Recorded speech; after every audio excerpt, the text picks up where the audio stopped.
హల్లెలూయా. ప్రభువునందు మిక్కిలి ప్రియమైన దేవుని బిడ్డలారా, ఈనాడు దేవుని వాక్యాన్ని మీరు జాగ్రత్తగా చూడగలిగితే మనం ఆయనను కలుసుకొనగానే ఆయన వలె మారిపోతాం.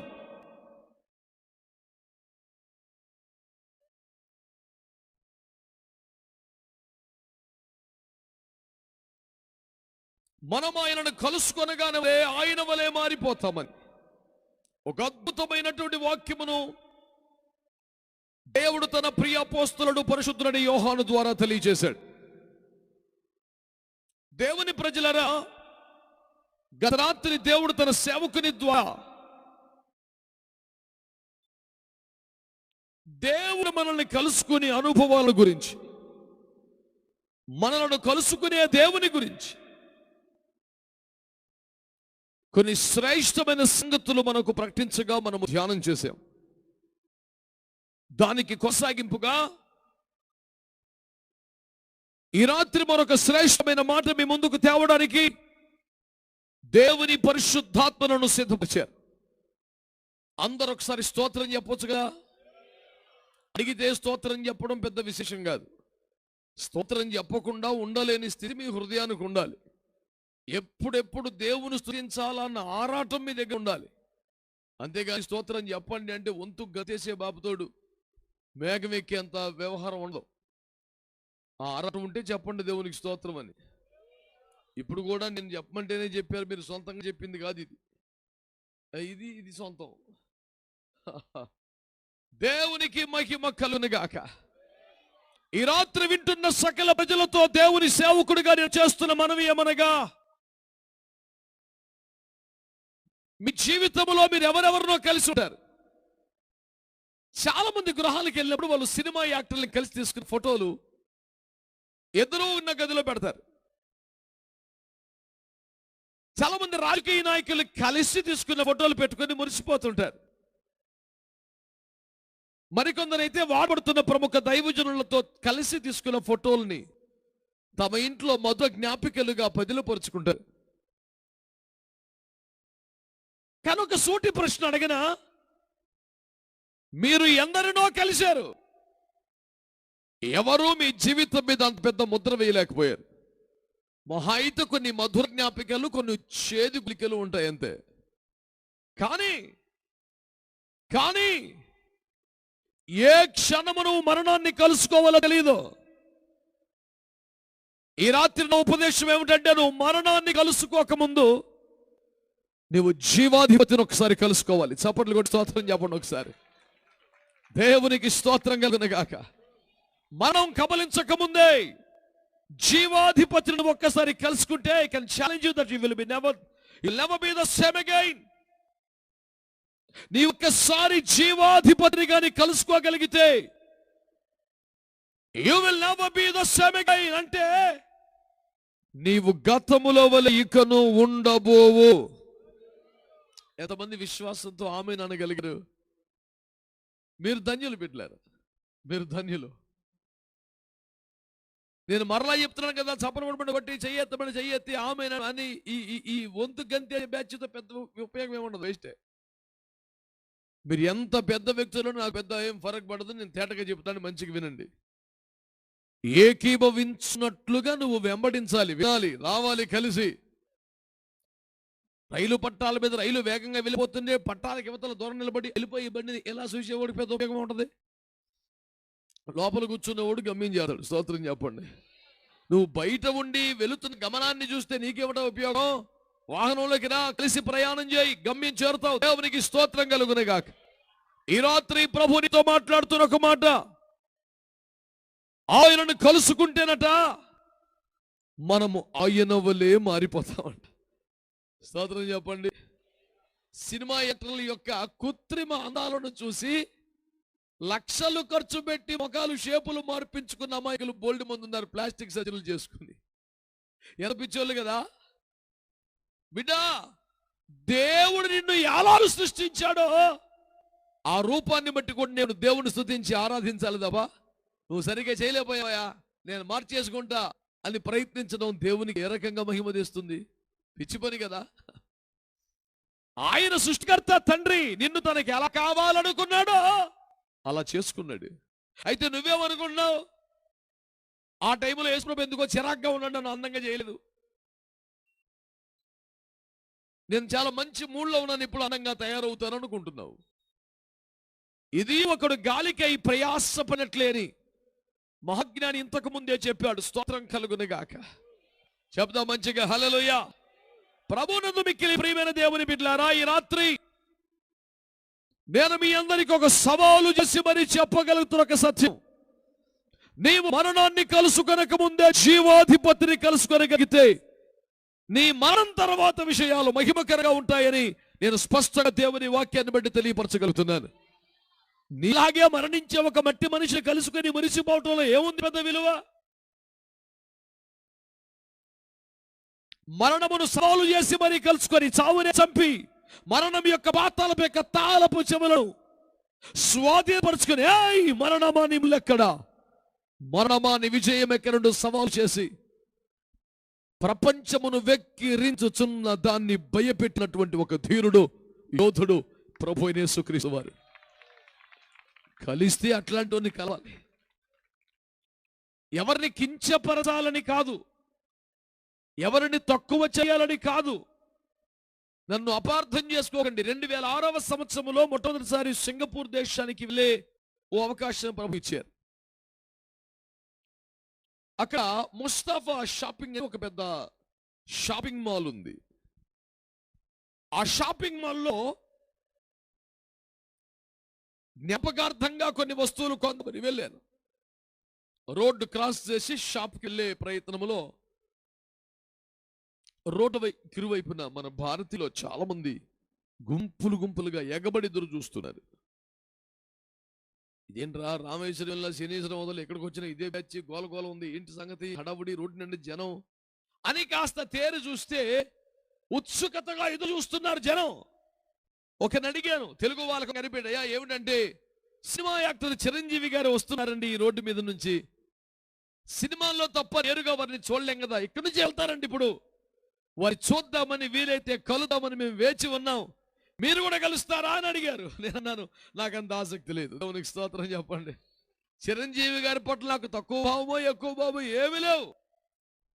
కానీ ఎందుకు ఆసక్తి లేదంటే, వారు కూడా నాలాగ ఒక మనిషే కదా, నాలాగ భూమి మీదకి వచ్చిన వారే కదా, నాలాగ ఒక దినాన్ని భూమిని వదలవలసిన వాళ్ళే కదా. ఏం ప్రత్యేకతలు లేవు.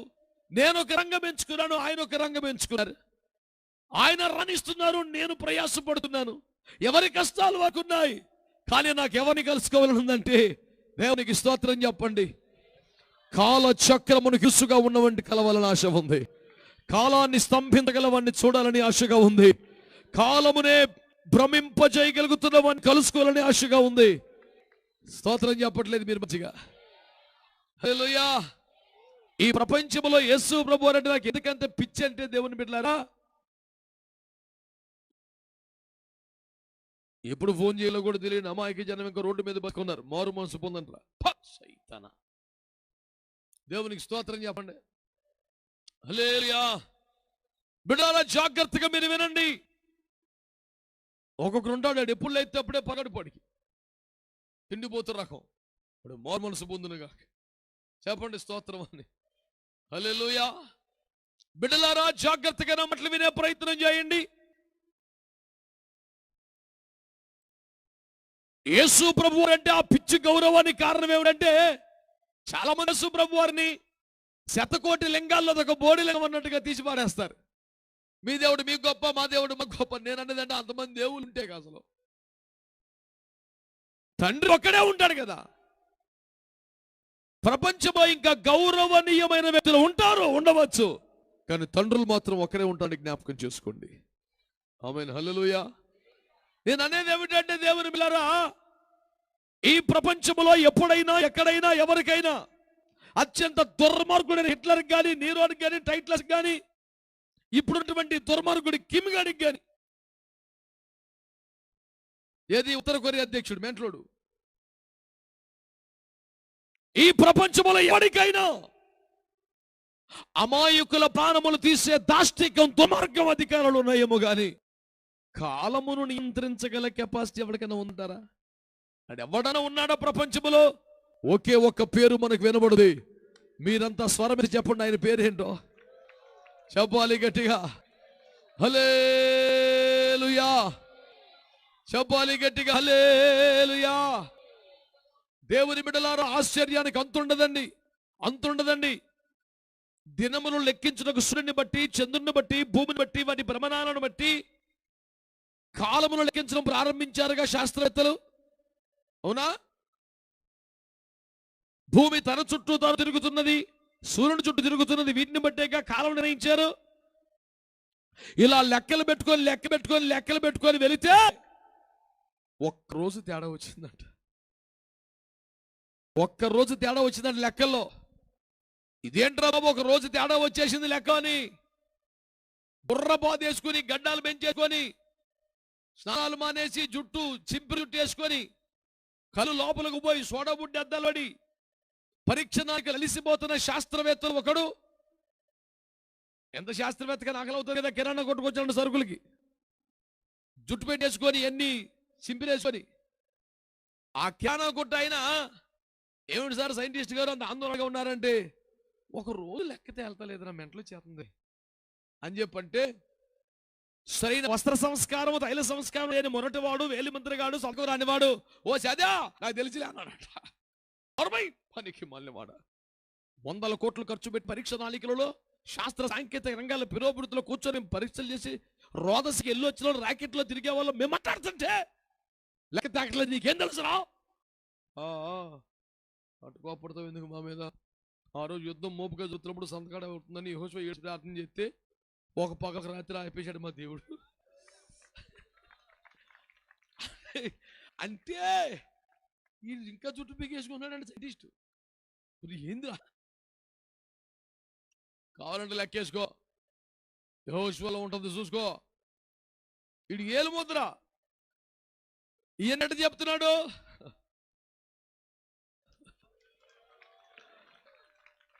పసి బలుల చేత పండితులకు పాఠం నేర్పించగల కెపాసిటీ ఉన్న పుస్తకం అండి ఇది. కొడితే పవర్ఫుల్ గా కొట్టు సారి సాపట్లో.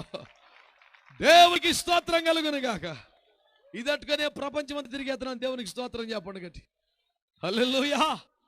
నిజంగా శాస్త్రవేత్తలు లెక్కలేస్తే ఒక రోజు లెక్క దొరికిందంటారు అమ్మ బాబోయ్, కరెక్టే. ఒక దినమెల్లా సూర్య చంద్రులు ఎక్కడో అక్కడ. సూర్యుడా నీవు అయ్యాలో, చంద్రుడా గిబియోన్లో ఆగిపో అట్లా నిలబడిపోయింది. అయితే ఒక 40 నిమిషాలకు వచ్చిందంట. రే కిరాణా కూడా వచ్చాడే ఇందాక ఏలుముద్రగాడు, ఆడు ఎక్కడుంటాడంటే మాకేం తెలుసు సార్, కొట్టుకోవడం వస్తాడు. ఈడు మళ్ళీ వచ్చాడంట అట. ఇంకెందుకని ఈడు రోజు కూలికి వెళ్ళి సాయంత్రానికి వచ్చి 10 రూపాయలు సరుకునికి వెళ్ళేదాకా వీడి కోసం సైంటిస్ట్ కాపు వచ్చాడు. స్తోత్రం చేయండి. ఇప్పుడు ఒరే నీకు దండం పెడతాను చెప్పి లెక్క కరెక్టేనే కానీ ఒక 40 నిమిషాలు తేడా వచ్చింది. 40 నిమిషాలా? అది కూడా తెలుసు అన్న.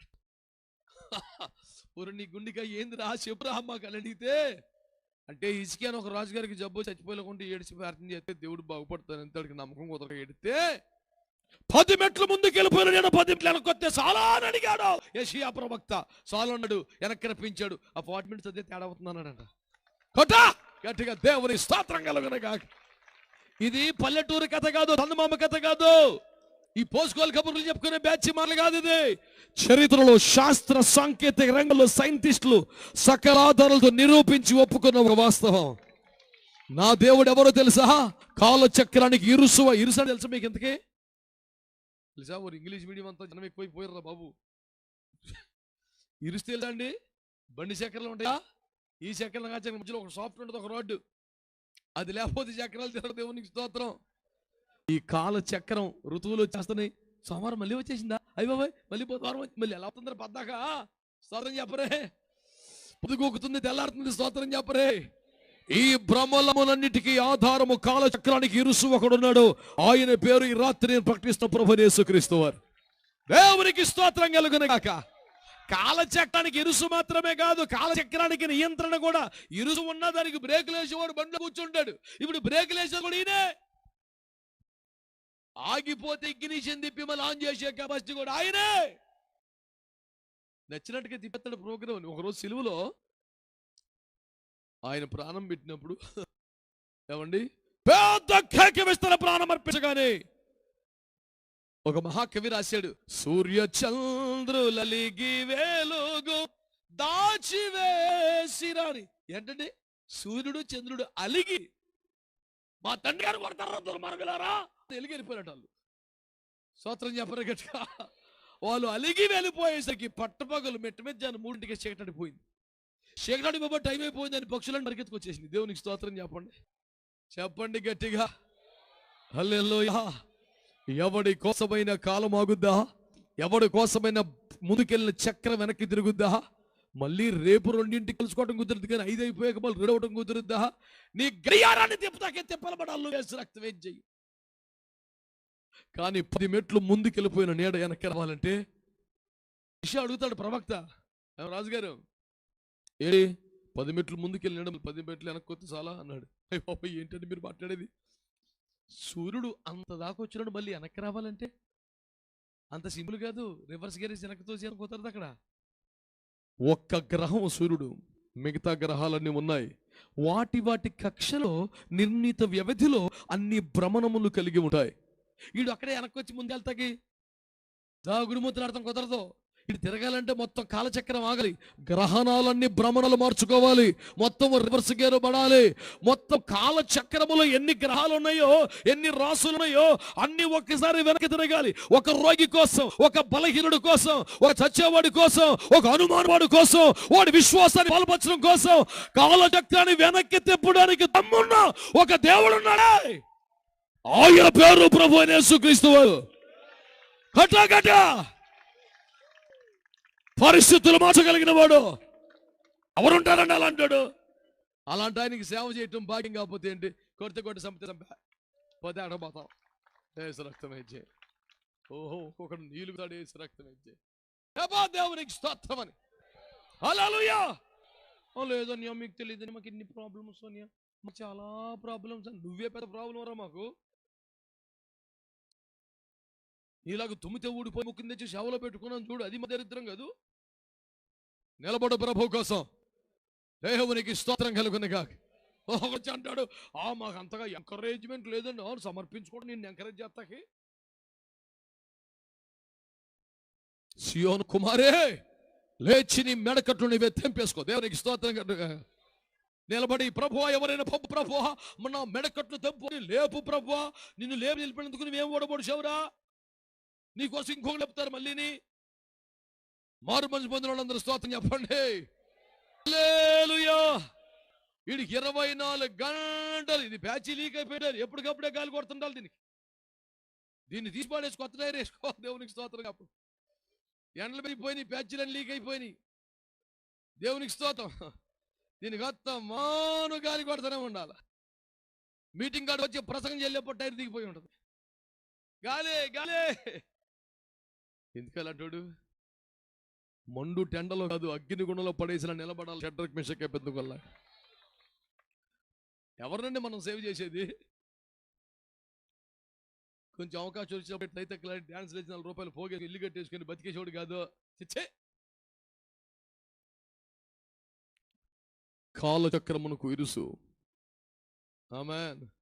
దానియేలు అంటాడు ఆయన గురించి, ఆయన మారని వాడయ్యుండి కాలములను ప్రభుత్వములను మార్చువాడై ఉన్నాడు.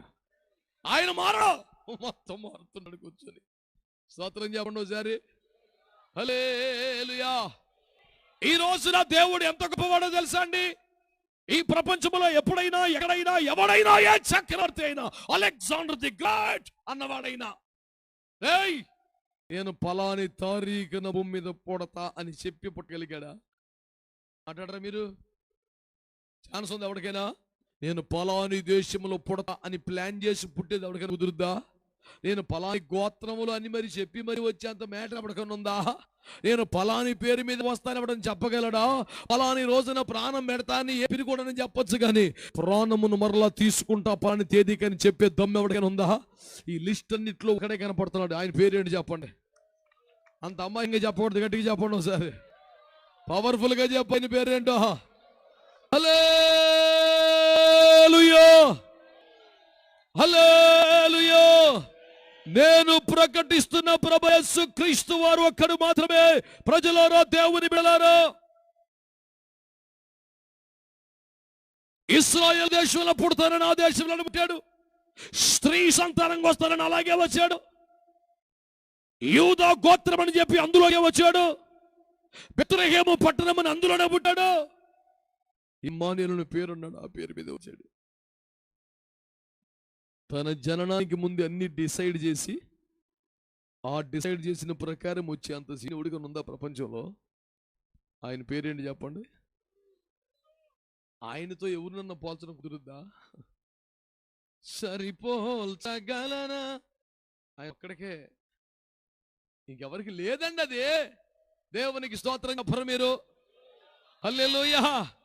మరి అలాంటి ఆయన్ని కలుసుకుంటే ఏమన్నా మనకేమన్నా మార్పు ఉంటుంది, విశేషం ఉంటుంది. కానీ నాగులాగే పుట్టి, నాగులాగే తిప్పలబడి, నాగులాగే చెవుడితో పెద్ద మ్యాటర్ ఏముంటుంది? దేవునికి స్తోత్రం కలుగును గాక. నేను ఎవరికైనా గొప్ప కాదు, ఎవరికైనా తక్కువ కాదు. అందరం ఆ తానులో కొట్టలే, ఆ స్కూల్లో పెట్టలే, పెద్ద మ్యాటర్ ఏం లేదు. ఒకడే ప్రత్యేకమైన వాడు ఉన్నాడు. పాపులలో చేరని వాడు ఉన్నాడు. పాపము ఎరుగని వాడు ఉన్నాడు. పాపము చేయని వాడు ఉన్నాడు. ఆసాదం పరిశుద్ధుడున్నాడు. ఎంత ఘోర పాపినైన పరిశుద్ధ పరచగలిగిన వాడు ఉన్నాడు. అందు నిమిత్తము సొంతంగా రక్తం పెట్టేసిన వాడు ఉన్నాడు. ఈ ప్రపంచంలో రాజులు, రవనక్కల రాజ్యాలు మొత్తం పోయినాయి. యేసు ప్రభు రాజ్యం ఒకటి పెరిగిపోతున్న రోజు రోజుకి. చైనాలోకి వెళ్ళిపోయింది, రష్యాలోకి వెళ్ళిపోయింది. యేసు రక్తమే చేయు అంతులేదుగా. మిగతా రాజ్యాలు ఎందుకు అయిపోయినాయి? అమాయక ప్రజల రక్తములు చిందించి కట్టుకున్న రాజ్యాలవి. నా యేసయ్య ఒక్కటే తన స్వంత పరిశుద్ధ రక్తాన్ని చిందించి కట్టిన ప్రేమ రాజ్యం. పేద ప్రజలను పంపి వారి రక్తం మీద కట్టుకున్న రాజ్యాలు కాదు యేసయ్య రాజ్యం అంటే. అందుకనే అలాంటి రక్త రాజ్యాల్ని అంతరించిపోయాయి. కానీ యేసు తన సొంత రక్తమును చిందించి ఒక మహిమగల రాజ్యాన్ని కట్టాడు. పిలాతు అంటాడు, పిలాతు నేను రోజునే, నాకు రాజ్యం కూడా ఉంది, కానీ అది లోక సంబంధమైంది కాదు. ఈ లోకములోనే ఉంది, కానీ లోకంతో సంబంధం ఉండదు, సపరేట్గా ఉంది. ఈడ్చి కొడితే 12 మంది సాగు కొడితే కూడా ఉండదు అనుకున్నారు. ఇప్పుడు ఎలాగుంది? ప్రపంచంలో సగం జనాభా అంటే ఇంకా సిగ్గు ఇంకెక్కువే. స్తోత్రం చెప్పట్లేదు మీరు? దాదాపు ప్రపంచ జనాభాలో సగానికి మించిపోయి ఉన్న జనాభా కలిగిన ఒక అతి పెద్ద సామ్రాజ్యం ఏదైనా ఉందంటే అది యేసయ్య ప్రేమ రాజ్యం. అందరూ గట్టిగా స్తుతులు చెబుతూ చప్పట్లు కొట్టండి ఒకసారి. హల్లెలూయా. నేను మిమ్మల్ని ఏమని ప్రోత్సహిస్తున్నానంటే, ఒక్కసారి లైఫ్ లో ఆయన కలవండి. కదలంక ప్రజలారా, మీకు ఎంతమందికి నా మాట వినబడుతుంది? వినబడితే ఒకసారి ఆలోచించు. నువ్వు ఒక్కసారి కలుసుకుంటే, ఫోటో దిగితే 5 దిగు. ఏసులో ఫోటో 5 రూపాయలు కొట్టుకొని గోడకు పెట్టుకోవటం కాదు. ఆయనతో కలుసుకో ఒకసారి. ఆయన్ని కలుసుకుంటే ఎట్లుంటది? ఆయన్ని కలుసుకుంటే ఎట్లుంటది? ఏమండి, ఆయన్ని కలుసుకుంటే ఎట్లుంటది? నీకు మాట చెప్పనా సింపుల్గా? ఆయన్ని కలుసుకుంటే ఎట్లుంటుందో, అప్పటికి 5 కొంపలు కూల్చి 6వ కొంపకి ఎసరు పెట్టిన ఒక పాపిష్టి దాన్ని చెప్పుద్ది. యోహాను సువార్త 4లో కదా ఉందా మనిషి? 5 కొంపలు కూల్చేసిందంట ఆవిడ. 6వ కొంపకి ఎసరు పెట్టిందంట. అయినా సరే ఆ పాపిష్టి మనిషి దాహం తెరలా. దేవునికి స్తోత్రం. ఆ తీరే దాహం అది పెప్సీ. ఏ దిల్ మాంగే మోర్. స్తోత్రం చెప్పండి. ఏ దిల్ మాంగే మోర్ అంటే ఏంటి తెలిసిన? మనసు దీనిని ఇంకా కోరుకుంటుందని.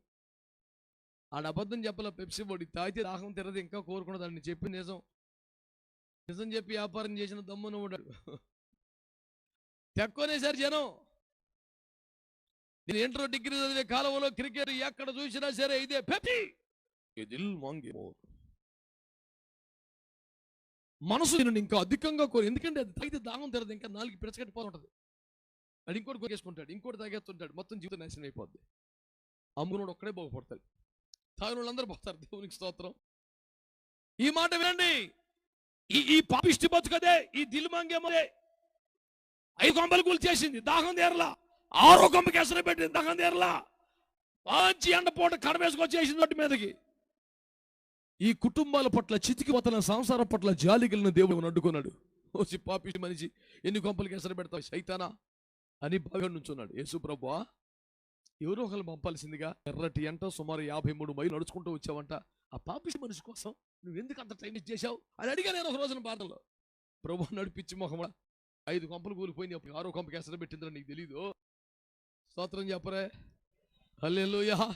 పొరబడ్డాడు, అమ్మా నాకు దాహం నీళ్ళు ఇస్తావా, నువ్వు బాగా దాహం తీరుస్తావట కదా, నాకు కొంచెం నీళ్ళు ఇస్తావా తల్లి అంటే, మేము సమరయులం కదా అని చెప్పింది. దేవునికి స్తోత్రం. మేము పాపిష్టాల్లో బాబు నీకు దండం పెడతానయ్యా. అప్పుడు అన్నాడు, చెప్పింది కరెక్టే కానీ నేను ఇచ్చే నీళ్లు తాగితే అసలు దాహం అవ్వదే కన్నాడు. మా ఫ్రెండ్స్ అడుగుతారు, డిగ్రీ చదువుకున్నాను, నిజంగా నువ్వు సినిమా చూడవా, హైదరాబాద్ వెళ్తే కూడా చూడవా అండి, ఉన్న ఊర్లో చూస్తే సంగతులు చూస్తారని భయవేసి మానేసి అనుకుంటున్నాడు. హైదరాబాద్ వెళ్ళినప్పుడు చూస్తావా అని అడుగుతాడు. చిచ్చి నాకు అసలు ఆ ఫీలింగ్ లేదు, నా పేరే పని వస్తలేదు అంటే, మరి కొరై నీకు కొంచెం ఏదో అఫైర్స్ ఏమి లేవు, కొంచెం అటాచ్మెంట్లు ఏమి లేవు, కనీసం సినిమా లేదు, నీకు ఎలాగరా నేను చెప్పనా, దాహమే ఎత్తలేదు, మరి ఏం చేయమంటావు? స్తోత్రం చెప్పండి. మీకేమో దాహం తీరతలేదు, నాకేమో మరి అది స్తోత్రం చెప్పండి. ఇప్పుడు హల్లెలూయా. లైఫ్లో ఎంజాయ్మెంట్ లేకుండా సార్, ఒక పార్టీ లేదు, అది లేదు, ఇది లేదు, దేవునికి స్తోత్రం, అవన్నీ మనం పలకూడదు. హల్లెలూయా.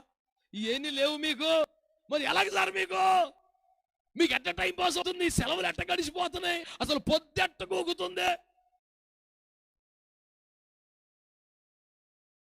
ప్రభున్నాడు, నేనిచ్చి నీళ్ళు తాగితే నీకు కూడా దాహం బిడ్డ. ఈ దాహం నాకు లేవటం పోవటం కాదు, నీకు కూడా ఉండకుండా చేస్తాను.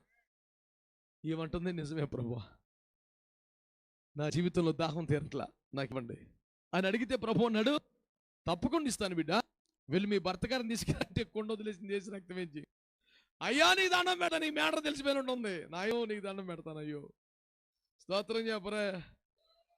నాకు భర్త లేడు అనేపాటికి, అయ్యో బిడ్డ అవునా అందు, నేనైతే యశ్వను నిజమే చెప్పావు, ఉన్నవాడు భర్త కాదు, ఇంతకు ముందు ఉన్నవాడు కూడా కాదు, మరి కొండ వదిలేశానుగా. ఒక్కసారి కలుసుకొని చూడండి అయింది ఎట్లుంటుందో మ్యాటర్. ఒక్కసారి యేసును కలుసుకొని చూడు. ఒక పచ్చి పాపిష్టి మనిషి ఆత్మల సంపాదకురాలుగా మారిపోయింది, స్వార్థికురాలుగా మారిపోయింది. ఇంచుమించు గ్రామం అంతటిని యేసు వద్దకు తీసుకురాగలిగిన ద మోస్ట్ సక్సెస్ఫుల్ ఎవాంజలిస్ట్ అయిపోయింది. చప్పట్లు కొట్టి స్తోత్రం చెప్పండి గట్టిగా. ఆమేన్, హల్లెలూయా. అమ్మాయి, ఏమిటి లైఫ్లో ఇంత టర్నింగ్ పాయింట్, ఇంత ఆశ్చర్యకరంగా ట్రాన్స్ఫార్మ్ అయిపోయింది ఏంటి లైఫ్? ఏమిటి మార్పు కారణం? ఒక్కటే ఆన్సర్, యాకోబు బావి దగ్గర యేసు ప్రభు వారిని కలిసానండి. స్తోత్రం చెప్పండి.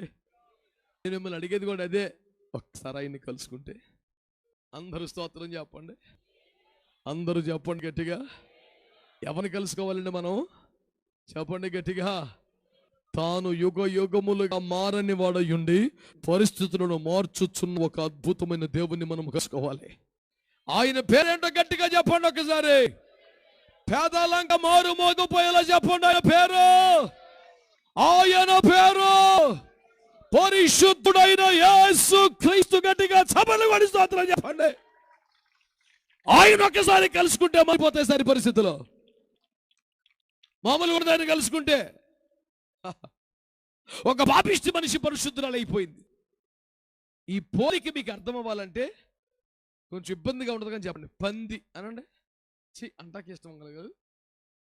ఆ పంది పావురం అయిపోయింది అనండి. పంది ఏమైపోయిందండి?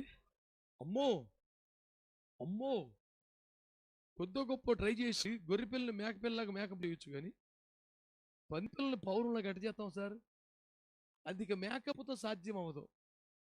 అది నూతన సృష్టిగా మార్చిని కుదురుతుంది. అది సృష్టికర్తకే సాధ్యమైంది.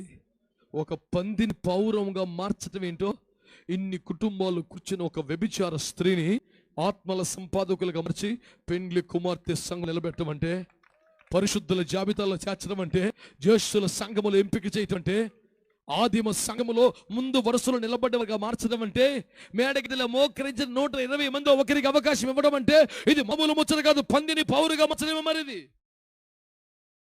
నేనంటున్నా, ఒకసారి యేసును కలిసిన వారికి అట్టుంటే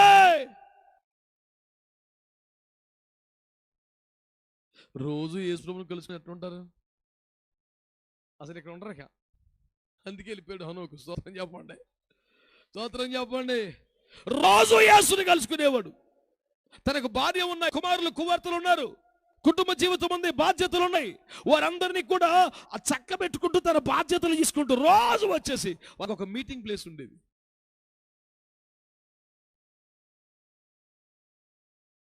ఫలాని చెట్టు కింద నిలబడేవాడు. ప్రభా నాకు కనపడయ్యా, ప్రభా నేను వచ్చేసాను ప్రభా, నీ కొరకు ఎదురు చూస్తున్నాను ప్రభా. అకస్మాత్తుగా దేవుడు అక్కడికి వచ్చాడు. ప్రతిరోజు, ఒక రోజు 2 రోజులు కాదు, 300 సంవత్సరాలు రోజు ప్రభుని చూసాయా,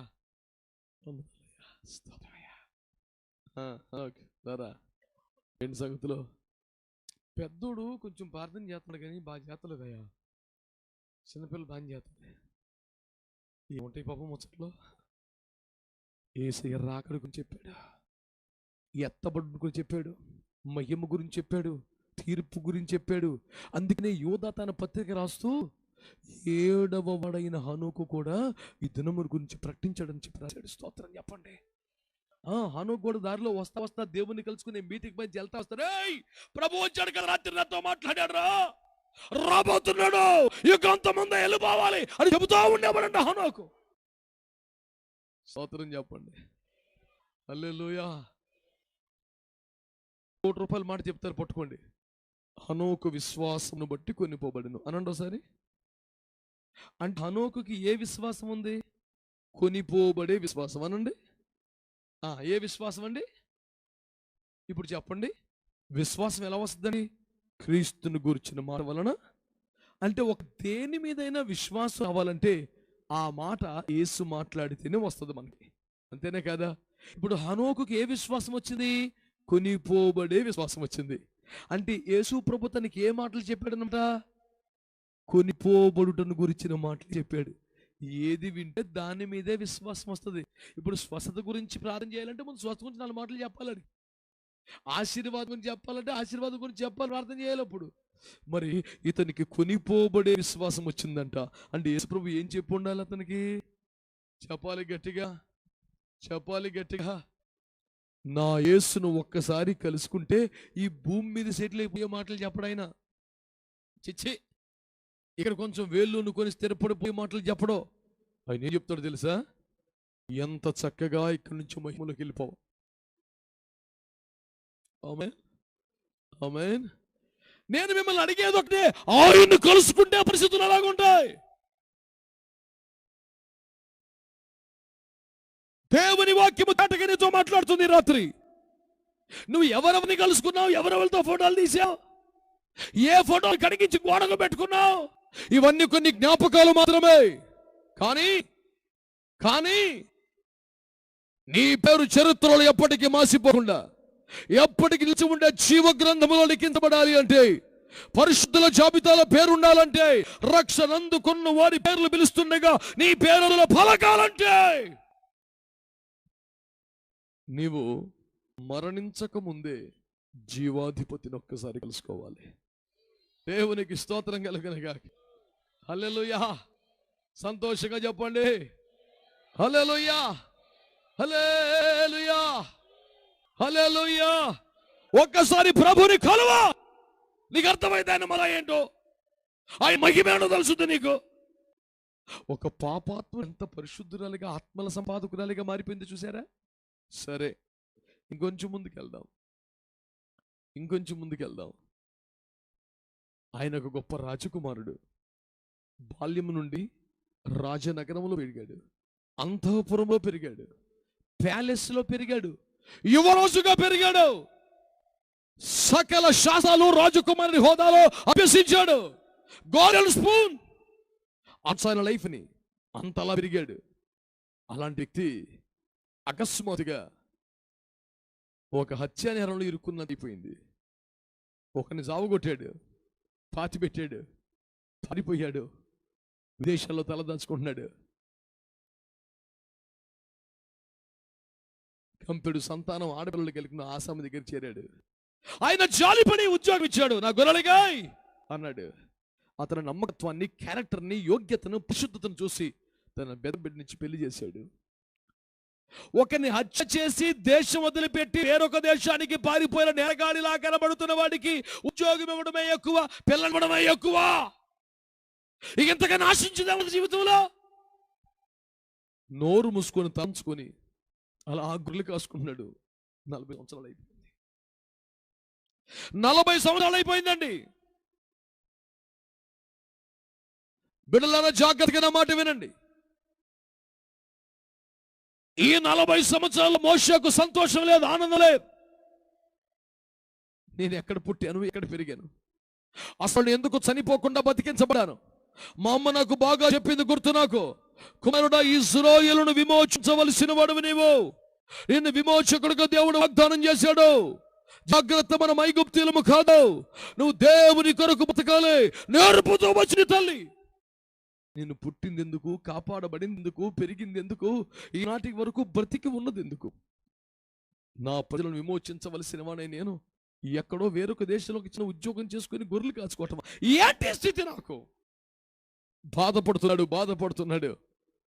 అలాంటి ఒక వ్యక్తి 40 సంవత్సరాలుగా జీవితంలో ఆనందం లేదు, సవిసారం లేదు, నిస్సత్తువుగా మారిపోయింది, నిస్త్రాణగా మారిపోయింది జీవితం, వేదనగా మిగిలిపోయింది జీవితం.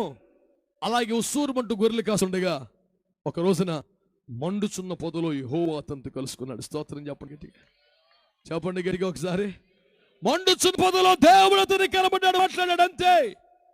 నెక్స్ట్ మినిట్ అతను ఎక్కడ ఉండో తెలుసా? ఫరో రాజు ముందు ఉన్నాడు. స్తోత్రం చెప్పండి. ఎవడికి భయపడి పారిపోయి వచ్చాడో, ఎక్కడికి వెళ్తే డేంజర్ అనుకున్నాడో, ఎక్కడ డెత్ వారెంట్ ఉందో, ఎక్కడ నన్ను తీసుకెళ్ళి జైల్లో పడేస్తారనుకున్నాడో, అక్కడికి వెళ్ళి ఏదో ఆ దేశంలో చొరబడి చిన్న పని సంపాదించుని మెల్లిగా బతకడం కాదు, నేరుగా రాజు గంటికి ఫరో. అమ్మో, ఏందో ఇది? నన్ను గర్జించగల సింహం ఎక్కడుండే వచ్చింది? ఎవరో? God said, set my people, let them go. ఏంటా? Your God said to let your people go? ఎవరైనా నేను పంపను. యెహోవా ఎవడుంటావు నీవు? రా చూసుకో. నీళ్ళు రక్తమైపోతున్నాయి, ఏడబడతాడు, గడ్డలు వచ్చేస్తున్నాయి, అన్నంలో రక్త కప్పలు వచ్చేస్తున్నాయి, మొత్తం పరిస్థితులు మారిపోయినాయి.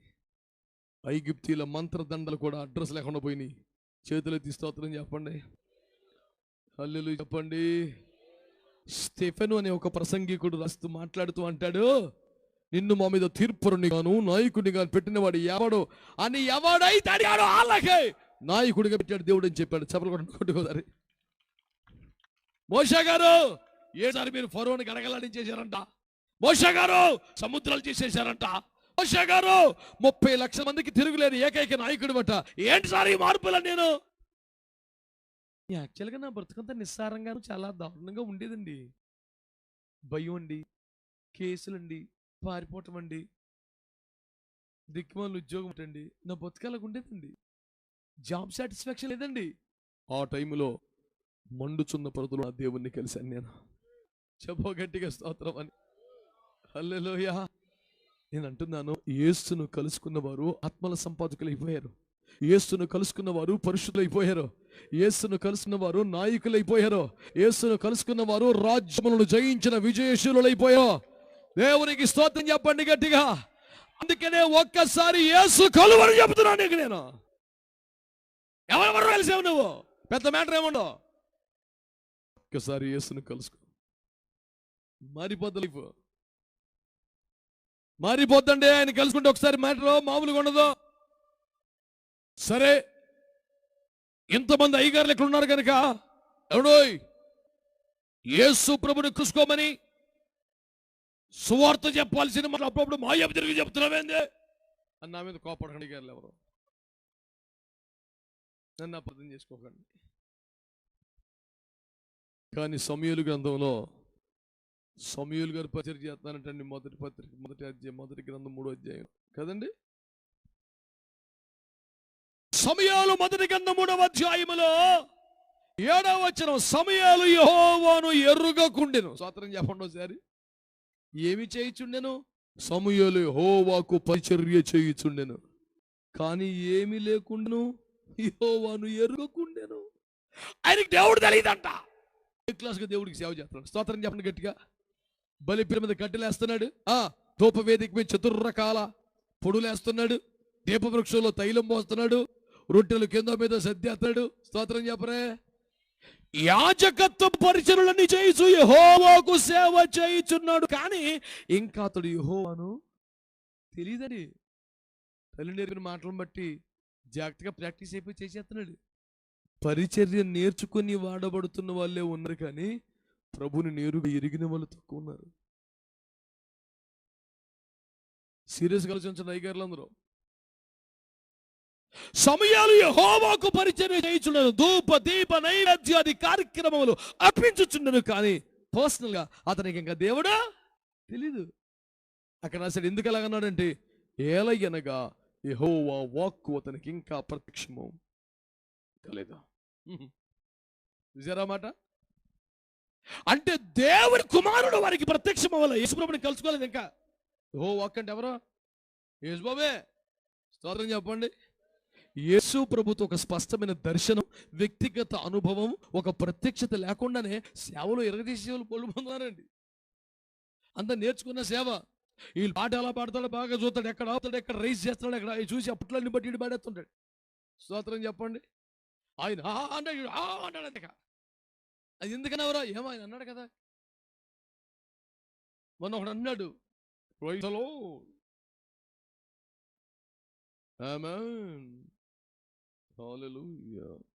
అంటే ఏంటో అన్నాను. ఏమో నాకేం తెలుసు. మరి వరుస పెట్టి 3:10 కేసే కుదరా అంటే ఆయన పెద్ద అంటాడుగా. వీడికి అర్థం కూడా తెలవదండి. ఇదంతా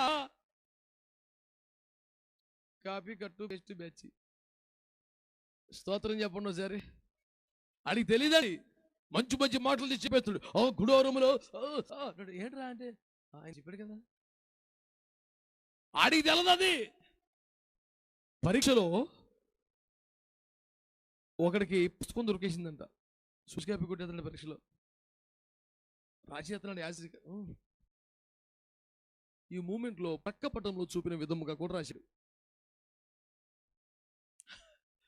పటం వేయలేదు వీడు. ఈ పక్కన పేజీలో బొమ్మ ఉంది, టెక్స్ట్ బుక్ ఈ పక్క పట్టణంలో చూపిన విధంగా రాశాడు. ఈ బొమ్మ సంబంధం మొత్తం రాశాడు, ఇది రాశాడు. దిద్దేవాడికి సూపర్ రాశాడు అనుకున్నాడు. ఇది చూసేపటికి అమ్మతారు మరి కూడా ఈడైతే చూసి క్యాప్ పేజీ మొత్తం చెప్పేశాడంట. స్తోత్రం చెప్పరే. వీడిది సేమ్ అలాగే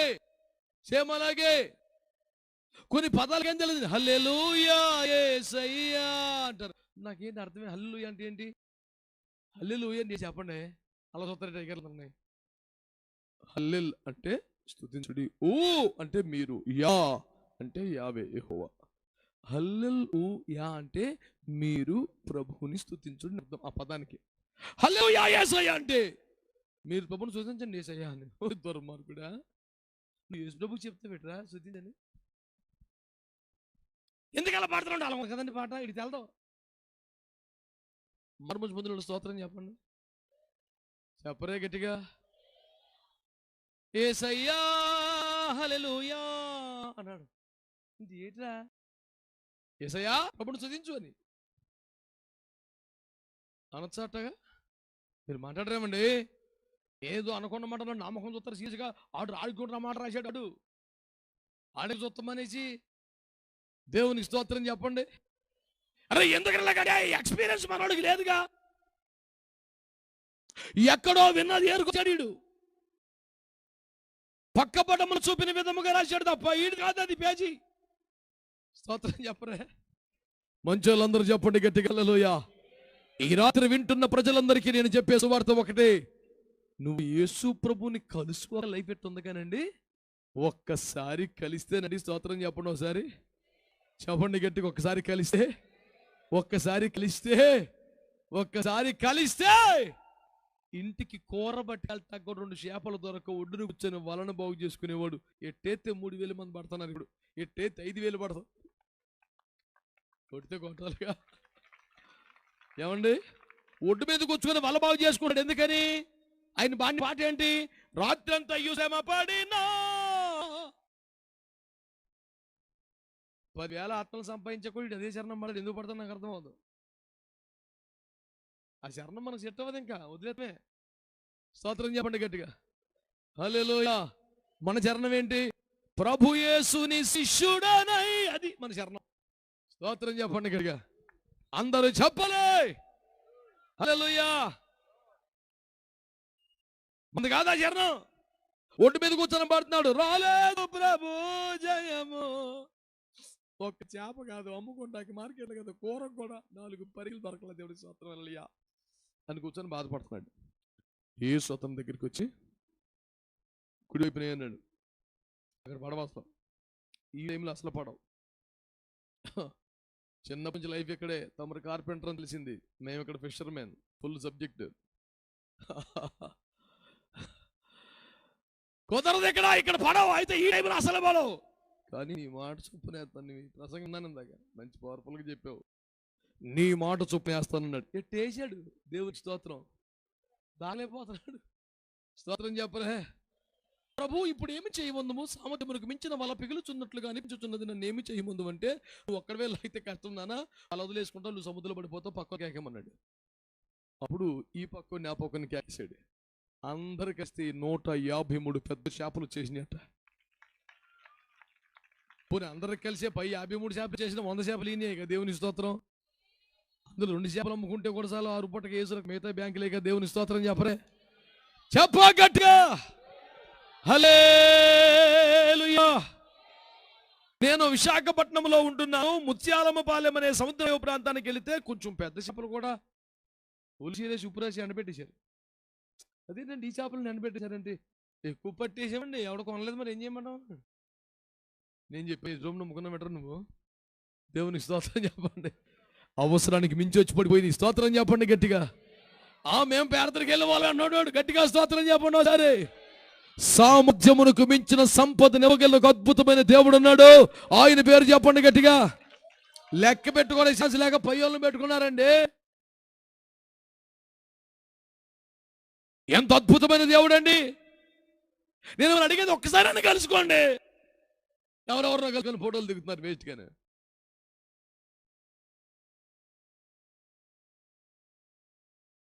యేసును ఒక్కసారి కలుసుకున్న వారి జీవితాలు ఏవి కూడా సామాన్యంగా లేవు. ఒక పాపి పరిశుద్ధురాలైపోయి ఆత్మ సంపాదకురాలైపోయింది. ఒక పసివాడు మహాప్రక్త అయిపోయాడు. ఒక విఫలుడు జీవితంలో సఫలుడైపోయాడు. పండు టెండలో మిట్ట మధ్యాహ్నం సూర్యకాంతికి మించిన వెలుగుతో వేగంతో గుర్రం మీద వెళ్ళిపోతున్న కొరగాని కోర్తే ఏ శక్తి విజయం దెబ్బ కింద పడ్డాడు. దేవునికి స్తోత్రం చెప్పండి. అదే విషయం వెలుగు కొడితే చూపు పోయింది. అసలు శోభ మొన్న కొట్టింది ఎవరో, వెలుగు తగిలింది, చూపు పోయింది, కింద పడిపోయి ప్రభువా నీవెవడివి, ఇంత దెబ్బ కొట్టావంటే సూర్యకాంతికి మించిన వెలుగు వచ్చిందంటే నువ్వు దేవుడు అయి ఉంటావు. కానీ ఎవరు నీ పేరు మంచి చెడ్డ నాకు బాగా తెలియదు. అందుకే నువ్వు ప్రభు అంటాను, ఎవరు అని కూడా నాకు తెలుస్తలేదు సరిగ్గా. నువ్వు దేవుడు అయి ఉంటావు కానీ నీ గొడవ గోత్రం నాకేం తెలియదు నాయన, నువ్వు ఎవరివి అన్నాడు. బాగా చెప్పాడు. స్తోత్రం చెప్పండి. ఆ తర్వాత అండి అక్కడి నుంచి లేచి 3 రోజుల తర్వాత బాప్తీసాలు పొంది కళ్ళు చూపు పొందుకొని అప్పుడు నుంచి చచ్చిపోయేదాకా ఆసియా కొండ మొత్తం 2 సార్లు తిరిగి చెప్పేశాడండి. ఏం చెప్పాడు? యేసే క్రీస్తు అని ప్రకటించాడు. స్తోత్రం చెప్పండి గట్టిగా. చెప్పండి గట్టిగా. హల్లెలూయా. ఏమయ్యా ఉగ్రవాది, నీ అలాగా అపోస్తలులైపోయావు. దమస్కు మార్గంలో ఒకసారి పట్టపగల మిట్ట మధ్య ఆయనను కలుసుకున్నాను. అప్పటి నుంచి మారిపోయాను సార్. నేను చెప్తున్నది ఒకటే, ఆయన్ని కలుసుకుంటే మ్యాటర్ మారిపోద్దండి. అందరూ స్తోత్రం చెప్పండి. ఈ పరంపరలో భాగంగానే యేసయ్య అపోస్తలుల కార్యముల గ్రంథం 1వ అధ్యాయం 4వ వచనములో సమాధిని గెలిచి తిరిగి లేచిన తర్వాత 40 రోజుల పాటు అందరికీ అగపడి కనపడి మాట్లాడి ఫైనల్గా ఆ మాట నాకు ఎంత ఇష్టమో ఆయన వారిని కలుసుకుని, స్తోత్రం చెప్పండి ఒకసారి, ఆయన వారిని వెళ్తా ఒక్కసారి ఇచ్చాడండి. ఇక అంతే. 12 మందిలో ఒకడు పోయినా 11 మంది కలిసి కట్టేశారు. స్తోత్రం చెప్పండి గట్టిగా.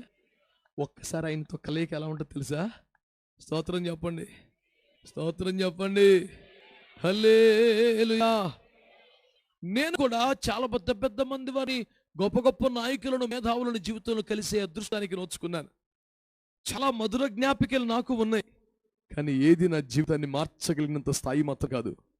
కానీ ఒక్కడే జీవితాన్ని మార్చగలిగిన వాడు, పాపాన్ని జయించి శక్తిని ఇవ్వగలిగిన వాడు.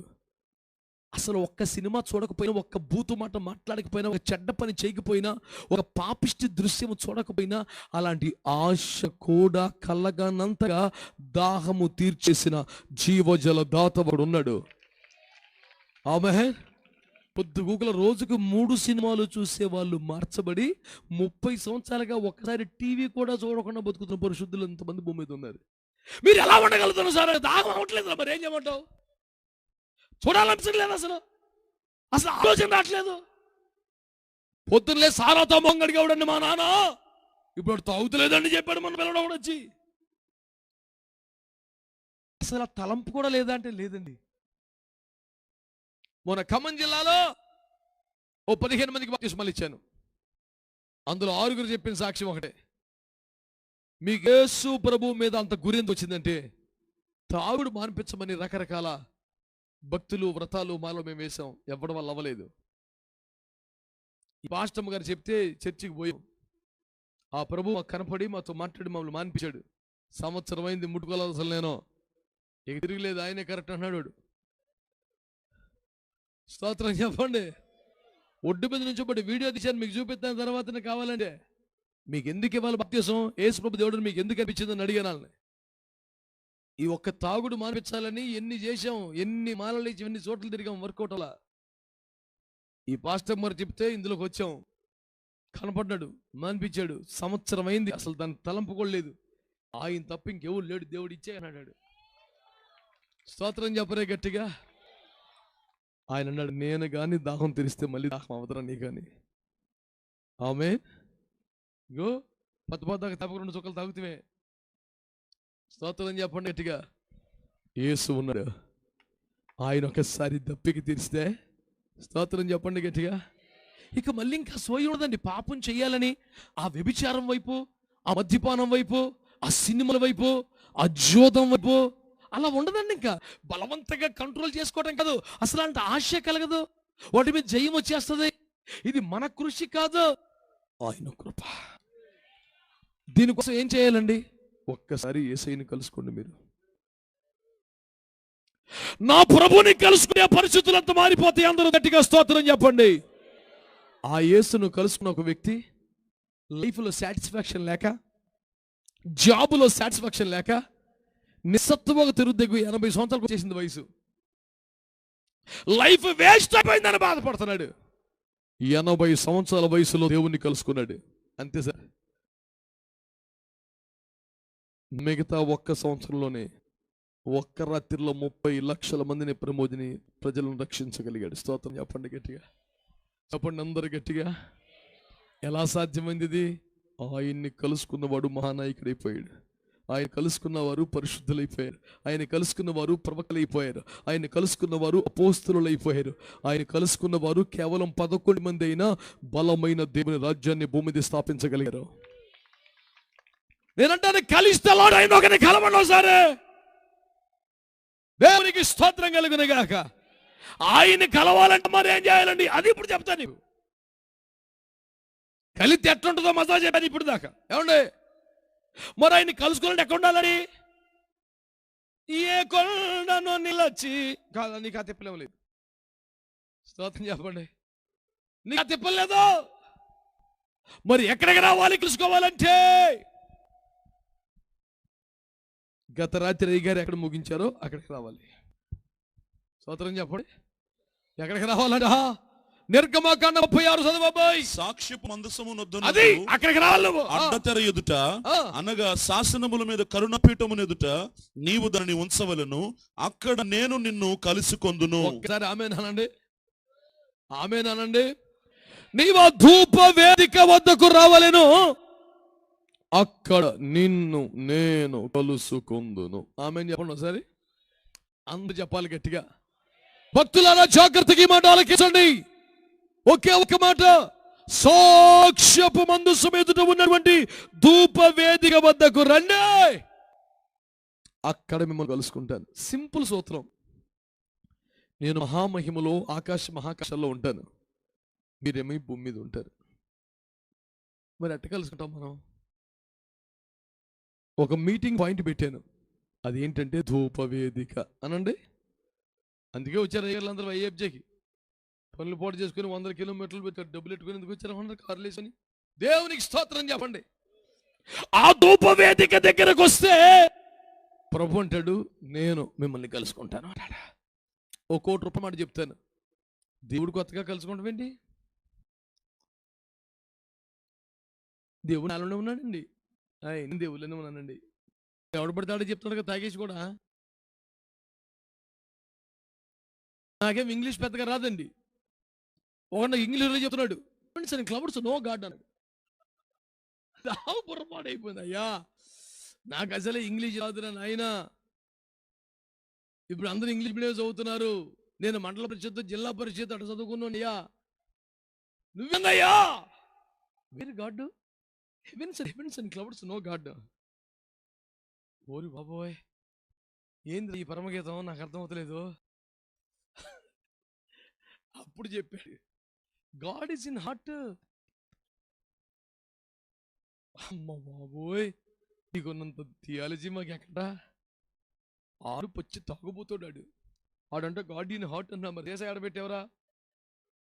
పోసేసాడు అందులో ఆల్రెడీ. అసలు ఆ సరుకు మాట్లాడే మాటలయ్యి. ఆ సరుకు మాట్లాడుతుంది ఏమని? గాడ్ వేరు, గాడ్ హార్ట్. అంత ఇంగ్లీష్ నాకు రాదాయే. స్తోత్రం చెప్పండి ఒకసారి. హల్లెలూయా. దేవుణ్ణి కలుసుకోవడం ఏంటండి మరి? అసలు కొత్తగా దేవుణ్ణి కలవడం ఏమిటి? దేవుడు మనము కలిసే ఉన్నాం కదా. కలిసే ఉండేవాళ్ళం అండి. చెప్పిన మాట ఎందుకండి? పాపం చేసండి, ఏదైనా నుంచి బయటికి గెంటేశారండి. అప్పటి నుంచి దేవుడు మనం విడిపోయామండి. మళ్ళీ కలుసుకోవాలి. స్తోత్రం చెప్పండి. మానవుని జీవితంలో పాపము ప్రవేశించిన ద్వారా దైవ మానవులు విడిపోయారు. దేవుడు మనిషి వేరైపోయారు. అందుకనే ఎక్కడున్నావయ్యా అని ఒకడు, ఎన్ని మెట్లెక్కినా కనబడవే ఉంటాయని ఇంకొకడు, అసలు ఉన్నావా కళ్ళు మూసుకున్నావా అని ఇంకొకడు కోపడుతున్నారు. ఎందుకు కోపడుతున్నారు? కనబడుతున్నారు కాబట్టి. స్తోత్రం చెప్పండి. హల్లెలూయా. ఉన్నావా? మా ఇంటి ముందుకు వచ్చి ఊగుతున్నాడు ఒకడు. ఉన్నావా? ఉన్నాను రా. నువ్వు కాదా దేవుడు అన్నాడు. స్తోత్రం చెప్పు. ఎందుకంత బాధ వచ్చింది? ఎంత ట్రై చేసినా, ఎన్ని ఎక్కినా, ఎన్ని ఇచ్చినా ఏ సురక్తమే చేయం కనబడతలేదు. నేను చెప్తున్నాను, పాపము వలన దేవుడు మనిషి విడిపోయారు, దూరం అయిపోయారు. దేవునితో సంబంధం కోల్పోయింది పాపం వల్లనే. తిరిగి ఆ దేవునితో కనెక్షన్ కలవాలంటే ప్రభు అంటున్నాడు, నువ్వు ఎట్టకట్ట ఓపిక చేసుకుని కులాన్ని వదిలేసి, మతాన్ని వదిలేసి, పాపాన్ని వదిలేసి జాగ్రత్తగా ధూప వేదిక దాకా రాగలిగితే నేను నిన్ను కలుసుకుంటాను. నా మందిరం సమస్త జనులకు ప్రార్థనా మందిరం అనబడు. గట్టిగా స్తోత్రం చెప్పండి.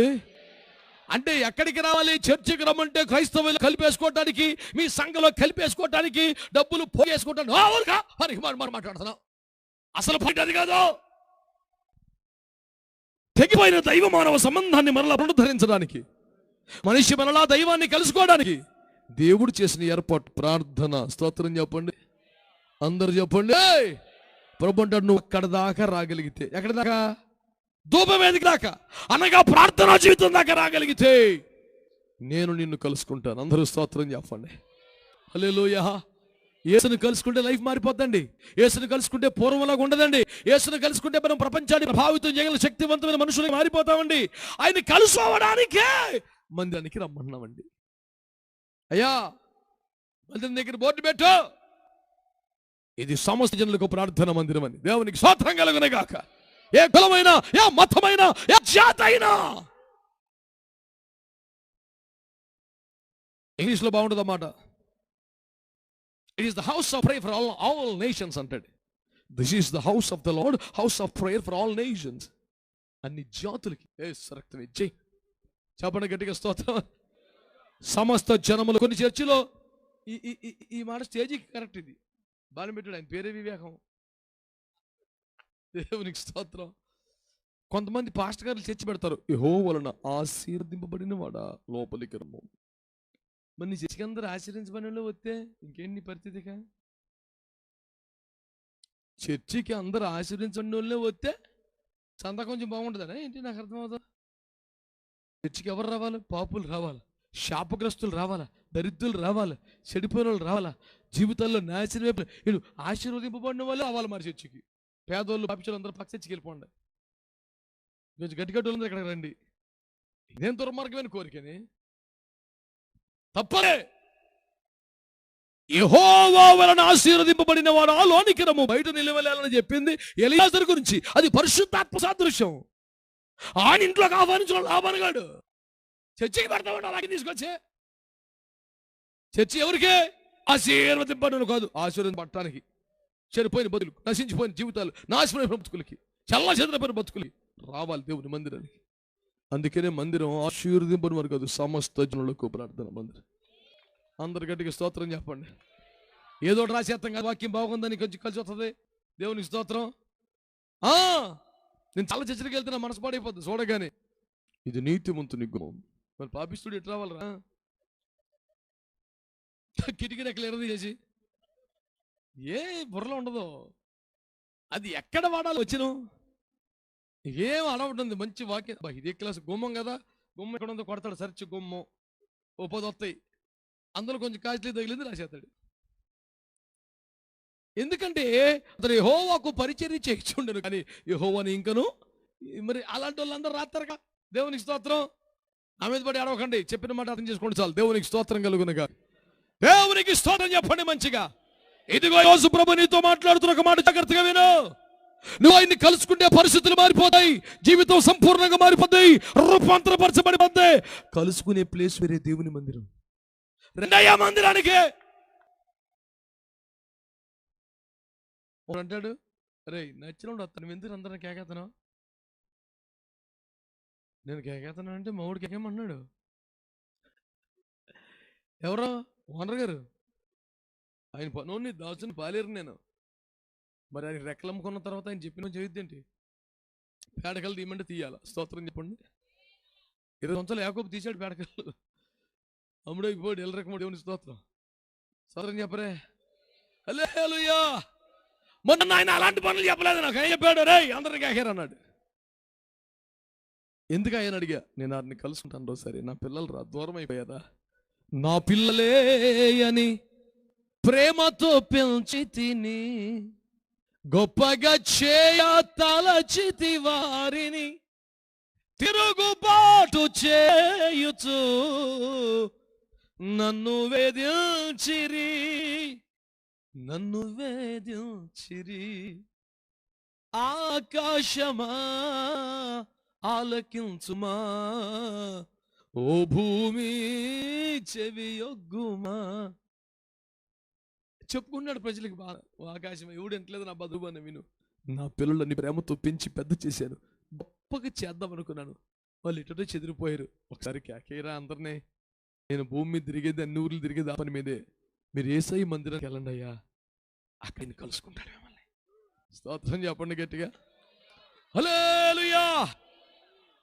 మరి ఏ గుడికి వెళ్ళమంటారండి? పెద్ద గుడికా, చిన్న గుడికా, కొండ గుడికా? ఏమో రూల్స్ ఇక్కడ రాశాడు. మరి ఆ గుళ్ళు ఎట్టుండాలంట, ఆ గుడి ఎట్టుండాలంట? ధూపవేదిక ఉండాలంట. అందరూ చెప్పండి స్తోత్రం అని. ధూపవేదిక అంటే ఏమండోయ్, కొంచెం ముందు ఇంకొన్ని ఉంటాయండి. ఎంట్రన్స్ లో బలిపీఠం ఉంటుందండి. అనండి గట్టిగా. బలిపీఠం అంటే సమర్పణ అనండి. చెప్పాలండి. అంటే ఆ చర్చికి, ఆ సంఘానికి ఏముండాలి, ఎలాంటి అనుభవం ఉండాలి చెప్పాలి. సమర్పణ జీవితం అనండి గట్టిగా. ఆ చర్చిలో సమర్పణ ముఖ్యం. సమర్పణ ఫస్ట్ పాయింట్ అవ్వాలి. పాస్టర్కి వెళ్ళే సమర్పణ కలకలకల్లాడిపోతుంది. పాస్టర్ అమ్మ టీవీలో చెప్తుంది, మొన్న కాబట్టి నాకు తెలియదు. మాట్లాడి తీసేం మరుస్తుంది, మళ్ళీ తీసేం మరుస్తుంది, తీసేం మరుస్తుంది. ఎందుకు ఇన్నిసార్లు మరుస్తుంది అంటే ఇందుకు 4 ఉన్నాయి, దీనికి 4 ఉన్నాయి. కెమెరాలో పడద్దు. 8 ముసుగు బాగా ఎత్తలేదు. మెడ మీద కుక్క కొలిచంతలా ఉంది బంగారం, కనపడాలిగా. అలాంటి గొలుసు కుక్కకు మేమేసాం, సైతాన్ ఏమకేశాడు. పూర్తిగా సైతాన్ నడిపింపులో ఉంది గొలుసు వేసుకొని. ఈ లోకములో ప్రజలు కష్టపడి సంపాదించి తమ కష్టార్జితం చేత విలువైన బంగారము, వెండి, నగలు, ఆభరణాలు కొనుక్కుంటే వేసుకుంటే మాకేమి ఇబ్బంది లేదండి, ఎవరిష్టం అదండి, మాట్లాడతాక మాకు హక్కులు లేవండి. కానీ నువ్వు పాస్టర్ గారు అంటున్నావు కదమ్మా, నువ్వు మళ్ళీ పైపెచ్చు ప్రభునందు ప్రియులారా అని ప్రసంగం చేస్తున్నావు, మధ్య మధ్యలో సేవకారా అంటున్నావు, నీకు అంత కూడా ఎక్కడదమ్మా. ఒక అమ్మగారు ప్రభు నన్ను క్షమించును గాక, ఆమెను మారుమనసు దయచేయను గాక, టీవీలో వాక్యం చెప్తుంది, నాకు టీవీలో అమ్మ వైరయ్యే లేవండి మా కంపలో. ఓ పాస్టర్ గారి ఇంటికి వెళ్తే మరి అదే పని మీద ఉంటాడు, ఎలాగనే నాకు టీవీ పెడతామని చెప్పేసి నాకు టీవీ పెట్టి వెళ్ళాడు. ఈ అమ్మ వాక్యం అవుతుంది అందులో. కాకినాడలో ఉన్న సరోజ, నీ మనసులో ఈ బాధ ఉంది, ప్రభు నాకు బయలుపరుస్తున్నాడు చెప్పింది. మీకు ప్రార్థన వస్తుందంటే నెంబర్కి ఫోన్ చేయమని, నెంబర్ అన్ని 7 అంకెలే కనపడుతున్నాయి. టప టప టప నొక్కేసి చేసింది. ఆ దేవతే తీసింది ఫోను. తీస్తే అమ్మ praise the lord, praise the lord చెప్పరి. అమ్మ మీరు హైదరాబాద్లో స్టూడియోలో కూర్చుండే కాకినాడలో సరోజలో మనసులో బాధ మీకు కనపడిందా అని అడిగాను. అవునండి కనపడింది. ఇది మా గొప్పతనం కాదు, దేవుని కృపవరం, దాన్ని ప్రవచన వివేచన వరం అంటారు. దేవునికి హల్లెలూయా. మంచిదే, నేను నమ్ముతున్నాను 100% కరెక్టే. కాకినాడలో సరోజ మనసులో బాధ కనపడింది, కానీ ఆది కాండం నుంచి ప్రాణం దాకా నగలు తీసేయమన్న వాక్యం కనపడతలేదమ్మా. ఫోన్ దెబ్బ పెట్టి హలో హలో ఏంటి, హలో ఈ కాలేజీ పిల్లల ట్రిక్లు మాకు ఆ మాత్రం తెలియదు ఏంటి, హలో హలో పెట్టేసింది ఫోను. లైవ్లో ఈ రోజా ఈ వాక్యం ఇంటి బాగుండే, దేవుని స్తోత్రం, హల్లెలూయా. మనకి ఎవరైనా శత్రువులు ఉన్నారా? అందరూ ఆ దోపేది దాకా రావాలని కదా ఇన్ని మాటలు మాట్లాడుతూ మనిషి సమర్పణ దగ్గర, బలిపీఠం దగ్గర ఇప్పుడు అక్కడక్కడ తిరుగుతుంది బయట ఆవరణంలో. ఈమె ఆవరణములో ఉండి కనీసం గుమ్మలోకి వచ్చి అర్హత లేకుండా ఉండి లోపల యాజకత్వం చేస్తున్న యాజకులకి ప్రసంగం చేస్తుంది. అక్కడ మొత్తం రేకు పోరట్టుకొని, ఓ గుడారంలో సేవ చేయించిన యాజకుడో, నీ బతుకు ఆవరణకు వచ్చే మ్యాటర్ లేదు కదా, నువ్వు ఎందుకు అరుతున్నావు? నేను చెప్పొద్దు అంటలా, అప్పుడే చెప్పొద్దు అంటున్నాను. కొంచెం ఎదరొచ్చాక చెప్పు, మంచి వాళ్ళందరూ స్తోత్రం చెప్పండి, చెప్పండి గట్టిగానే. మీకు మరి ఇంత కఠినంగా చెప్తే నచ్చదు మీకు. మనకి ఎందుకులేండి అయ్యారు, నీకెందుకు లేంటట్టు కూర్చో మూల. నాకు అప్పగించిన ప్రీతి దొంగ బోధలు తప్పుడు మాటలు చెప్తే సైలెంట్కి వెళ్ళిపోను నేను. ఇదే పని మీద ఉన్న 26 సంవత్సరాలను బట్టి దేవునికి స్తోత్రం. ఇంకెలా ఉండో నాకు తెలియదు, దేవునికి స్తోత్రం, ఇదే ఉద్యోగం. ప్రభు అన్నాడు, నువ్వు ఎట్టగట్ట తిప్పలబడి దోపు వేద్దాకా తీసుకురారా, నేను చూసుకుంటాను అన్నాడు. ప్రజలు అక్కడ దాకా తేవాలంటాడు, ఎక్కడున్నాడు? సమర్పణ లేదు, సమర్పణ లేదు, ఇంకా నీ శరీరంలో సమర్పణ లేదు, మాటలో సమర్పణ లేదు, జీవితంలో సమర్పణ లేదు, కుటుంబంలో సమర్పణ లేదు. ఒక సరైన సమర్పణ అనుభవం కలిగిన మందిరానికి మీరు వెళ్ళాలి. స్తోత్రం చెప్పండి గట్టిగా. అసలు సేవకుడికే సమర్పణ లేకపోతే, పాస్టర్కే సమర్పణ లేకపోతే, పిల్లలకే సమర్పణ లేకపోతే. రాజమండ్రిలో పాస్టర్ గారి ఇంటికి వెళ్ళానండి. పాస్టర్ గారు పాస్టర్మ గారు మంచి సమర్పణలు ఉంటారండి. అక్కడ రింగ్ కూడా లేదండి, లేదండి. అన్న వస్త్రములతో తృప్తి పడిపోతున్నామని సమర్పణ అండి. ఈలోపు ఇంట్లోంచి గలగల భరతనాట్యం వేసుకుని పిల్ల వచ్చినట్టు వచ్చిందో పిల్ల. భరతనాట్యం వేస్తా కూర్చొని వస్తే ఎలా ఉంటుంది? అసలు సౌండ్ సిస్టమ్ ఎట్టాకర్లా గల్లు గల్లు మంటది, కాలంతా తులిపడిపోయి, ఎవరమ్మా గల్లు గల్లు గల్లు మన వాటికి అవిలో ఒక్కోసారి కొన్ని కురుదయ్యాలు ఎంట పడుతుంటాయి, సేవకి వెళ్తుంటే గల్లు గల్లు మంట వెనక్కి తిరిగితే ఏం కనపడదు, మళ్ళీ వెళ్ళిపోతున్నా మళ్ళీ గల్లు గల్లు మంట. ఎక్కడో భద్రాచలం అడవిలో వచ్చిన సౌండ్ మళ్ళీ ఇంట్లో వచ్చిందేంటి అని డౌట్ పడి, అయ్యగారు ఎవరండి ఈ గల్లు గల్లు? మన అమ్మాయి పాప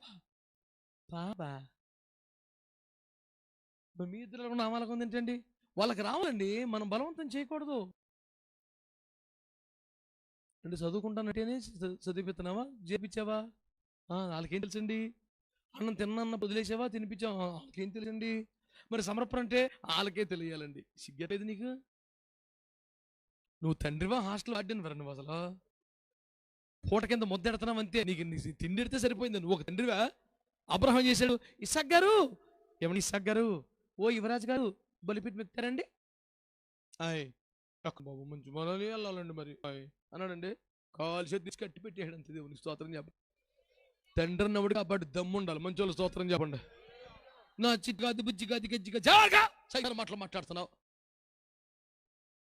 డాడీ కట్టెలు ఉన్నాయి, కత్తి ఉంది, నిప్పు ఉంది. గొర్రెపిల్ల లేదంటే దేవుడు చూసుకుంటాడు రా అన్నాడు. అప్పుడు దాకా తీర దగ్గరికి వచ్చి ఒక కాళ్ళు చేతులు కట్టేసి పెట్టేశాడు దాని మీద. కనీసం సారీ మై సన్ కొనలేదు, ఎత్తేసాడు కత్తి అంతే. స్తోత్రం చెప్పరే. యెఫ్తా ఏమన్నాడంటే, నా కుమారి నా ప్రాణమును తల్లడిల్ల చేయవలి ఒకతవైతివమ్మా. ఏమైంది డాడీ?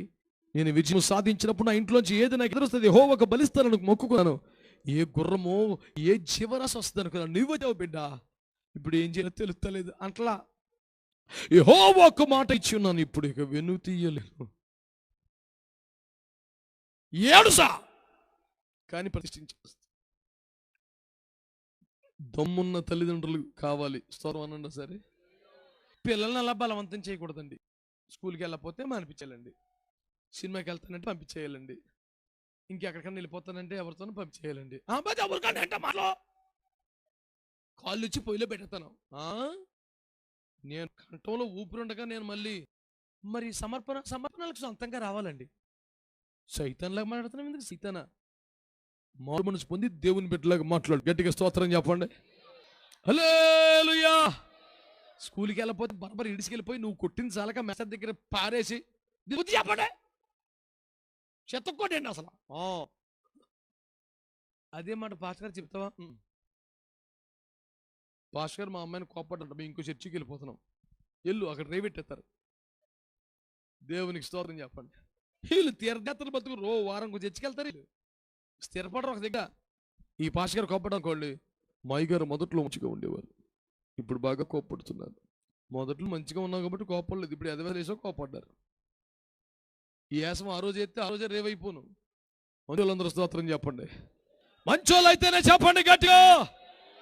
ప్రభు చెబుతున్న మాట ఒకటి, నువ్వు ధూపవేదిక దాకా రాగలిగితే. నువ్వు ధూపవేదిక రావడం అంటే ఈజీ కాదు, ముందు సమర్పణ అనండి గట్టిగా. రెండోది ఏంటి తెలుసా? గంగాలం, శుద్ధీకరణ అనండి గట్టిగా. పరిశుద్ధ జీవితం అండి. నీ పాపాలు ఒప్పుకోవాలి. మాట, చూపు, తలంపు, ఆలోచన, క్రియల్లో ఎప్పటికప్పుడు శుద్ధీకరణ అనుభవం కలిగి ఉన్న కన్నీటి ప్రార్థన చేత, యేసు రక్తం వలన, వాక్య ఉపదేశం వలన, దేవుని అగ్ని వలన రకరకాల అనుభవాలను శుద్ధీకరించబడుతూ ఉండాలి. ఒకటి సమర్పణ, రెండో శుద్ధీకరణ, మూడు దీపవృక్షం అనగా అభిషేకం. ఆత్మతో నింపబడాలి, అభిషేకాన్ని పొందాలి, అన్య భాషలు మాట్లాడాలి. నాలుగో సహవాసం, సరైన సహవాస క్రమంలో చేర్చబడాలి. అపోస్తులతో సహవాసం కలిగి ఉండాలి, ఉన్నతమైన ఉపదేశంలో కట్టబడాలి. హల్లెలూయా. అప్పుడు ఎప్పుడు బలిపీఠం దాటాక అనగా మంచి సమర్పణ, రెండు శుద్ధీకరణ, మూడు అభిషేకం, నాలుగు సహవాసం. ఈ అనుభవాలు అయ్యాక అప్పుడు ధూపవేదిక. స్తోత్రం చెప్పండి. నువ్వు ధూపవేదిక దగ్గరికి రాగలిగితే అక్కడ నేను కలుసుకుంటానన్నాడు యేసయ్య. దాని అర్థం ఏమిటి?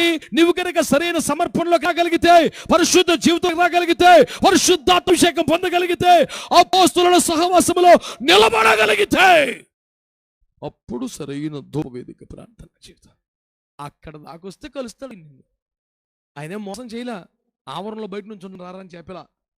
నేను అతి పరిశుద్ధ స్థలములో కరుణాపీఠం మీద ఉంటాను. నువ్వు ఏదో తిప్పలబడి జాగ్రత్తగా ఈ స్నేహాలు వదులుకొని, ఈ సరదాలు వదులుకొని, ఈ పాపాలు వదులుకొని, లోకానికి దూరమై నీవు ధూపవేదిక దాకా రాగలిగితే నిన్ను తప్పకుండా నేను కలుసుకుంటానన్నాడు. స్తోత్రం చెప్పండి ఒకసారి. ఒక్కసారి ప్రభు కలిసి అనుకోండి, ఇక మారిపోతుంది లైఫ్. ఇక తిరిగి ఉండవు. పసిబాలుడు ప్రవక్త అయిపోతాడు, దిశ గమ్యము లేనివాడు నాయకుడైపోతాడు, ఉగ్రవాది అపస్తులుడైపోతాడు, పాపి ఆత్మల సంపాదకులైపోతుంది. ఈ రోజున యేసును కలుసుకోవాలంటే ఏదో చర్చికి కుదరదని నేను స్పష్టంగా చెప్తున్నా, ఇందులో అనుమానం లేదో. ఒక సమర్పణ కలిగిన సంఘం, పరిశుద్ధ జీవితానికి ప్రాముఖ్యత ఇచ్చే సంఘం, అభిషేకం కలిగిన సంఘం, అపోస్తలులతో సహవాసం కలిగిన సంఘం, అలా వెళితేనే సరైన ధూపవేదిక ప్రార్థన జీవితం ఉంటుంది. అక్కడ ఉండగా ఆయన నిన్ను కలుసుకుంటాడు. స్తోత్రం చెప్పండి గట్టిగా. హల్లెలూయా. నువ్వు సరైన ప్రార్థనా జీవితములో ఉండగా దేవుడు నిన్ను కలుసుకుంటే, ప్రార్థనలో యేసు ఎవరిని కలుస్తాడో, ఏమండి ప్రార్థనలో యేసు ఎవరిని కలుస్తాడో వాళ్ళు ఏం చేస్తాడు తెలుసా? ఆయన ఏం చేస్తాడు తెలుసా? వాళ్ళని మెల్లిగా వారికి ప్రార్థనా జీవితంలో సహాయం చేయడం స్టార్ట్ చేస్తాడు. ఆమేనండి. వారి లోపటి నుంచి వారి పక్షంగా ప్రార్థన చేయడం స్టార్ట్ చేస్తాడు. వాళ్ళు మెల్లిగా ఎలా అవుతారు? ప్రార్థనా వేదికలకు వచ్చేపాటికి పరిశుద్ధాత్మతో కలిసి ప్రార్థన చేసే అనుభవానికి వస్తారు. ఇంకొంతకాలానికి మత్తయి సువార్త 26:38 గెత్సేమనులో యేసు నాతో కలిసి ప్రార్థన చేయండి బాబు అని అడుగుతున్నాడు. స్తోత్రం చెప్పండి. చెమట రక్తముగా మార్చబడే పానార్పణంగా పోయబడే ఒక ప్రార్థన జీవితం గెత్సేమనే. అక్కడ యేసుతో కలిసి ప్రార్థన చేసే రేంజ్కి వచ్చేసారు. స్తోత్రం చెప్పండి ఒకసారి గట్టిగా. ఇప్పుడు చెప్పండి గట్టిగా.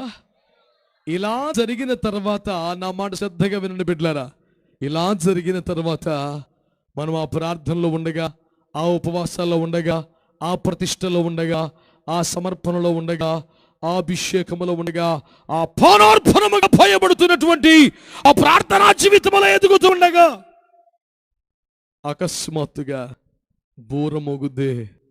స్తోత్రం చెప్పండి గట్టిగా. స్తోత్రం చెప్పండి గట్టిగా. హల్లెలూయా. నిమిషంలో రెప్పపాటున మారిపోతాయి.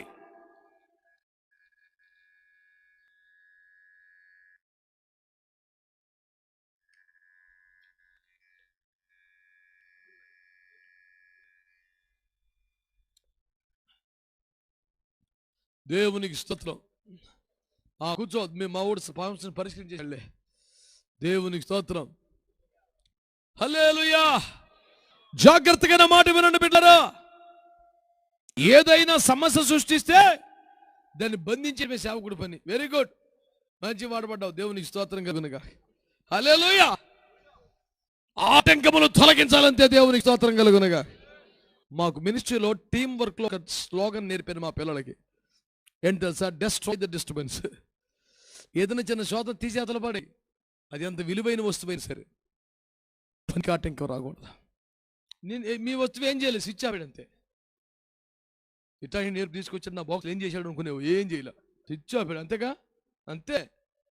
మేము అసలు ఎవరిని పాడు చేసేవాళ్ళం కాదు. సియోను కొండల మీద రక్షకులుగా దేవుడు పుట్టించాడు. దేవునికి స్తోత్రం చెప్పండి గట్టిగా. హల్లెలూయా. ఇప్పుడు వినండి బిడ్డలారా, వాళ్ళ ప్రార్థనలో ఉండగా ఏమి జరిగిందే ఒక్కసారి ఆశ్చర్యకరంగా. స్తోత్రం చెప్పండి గట్టిగా.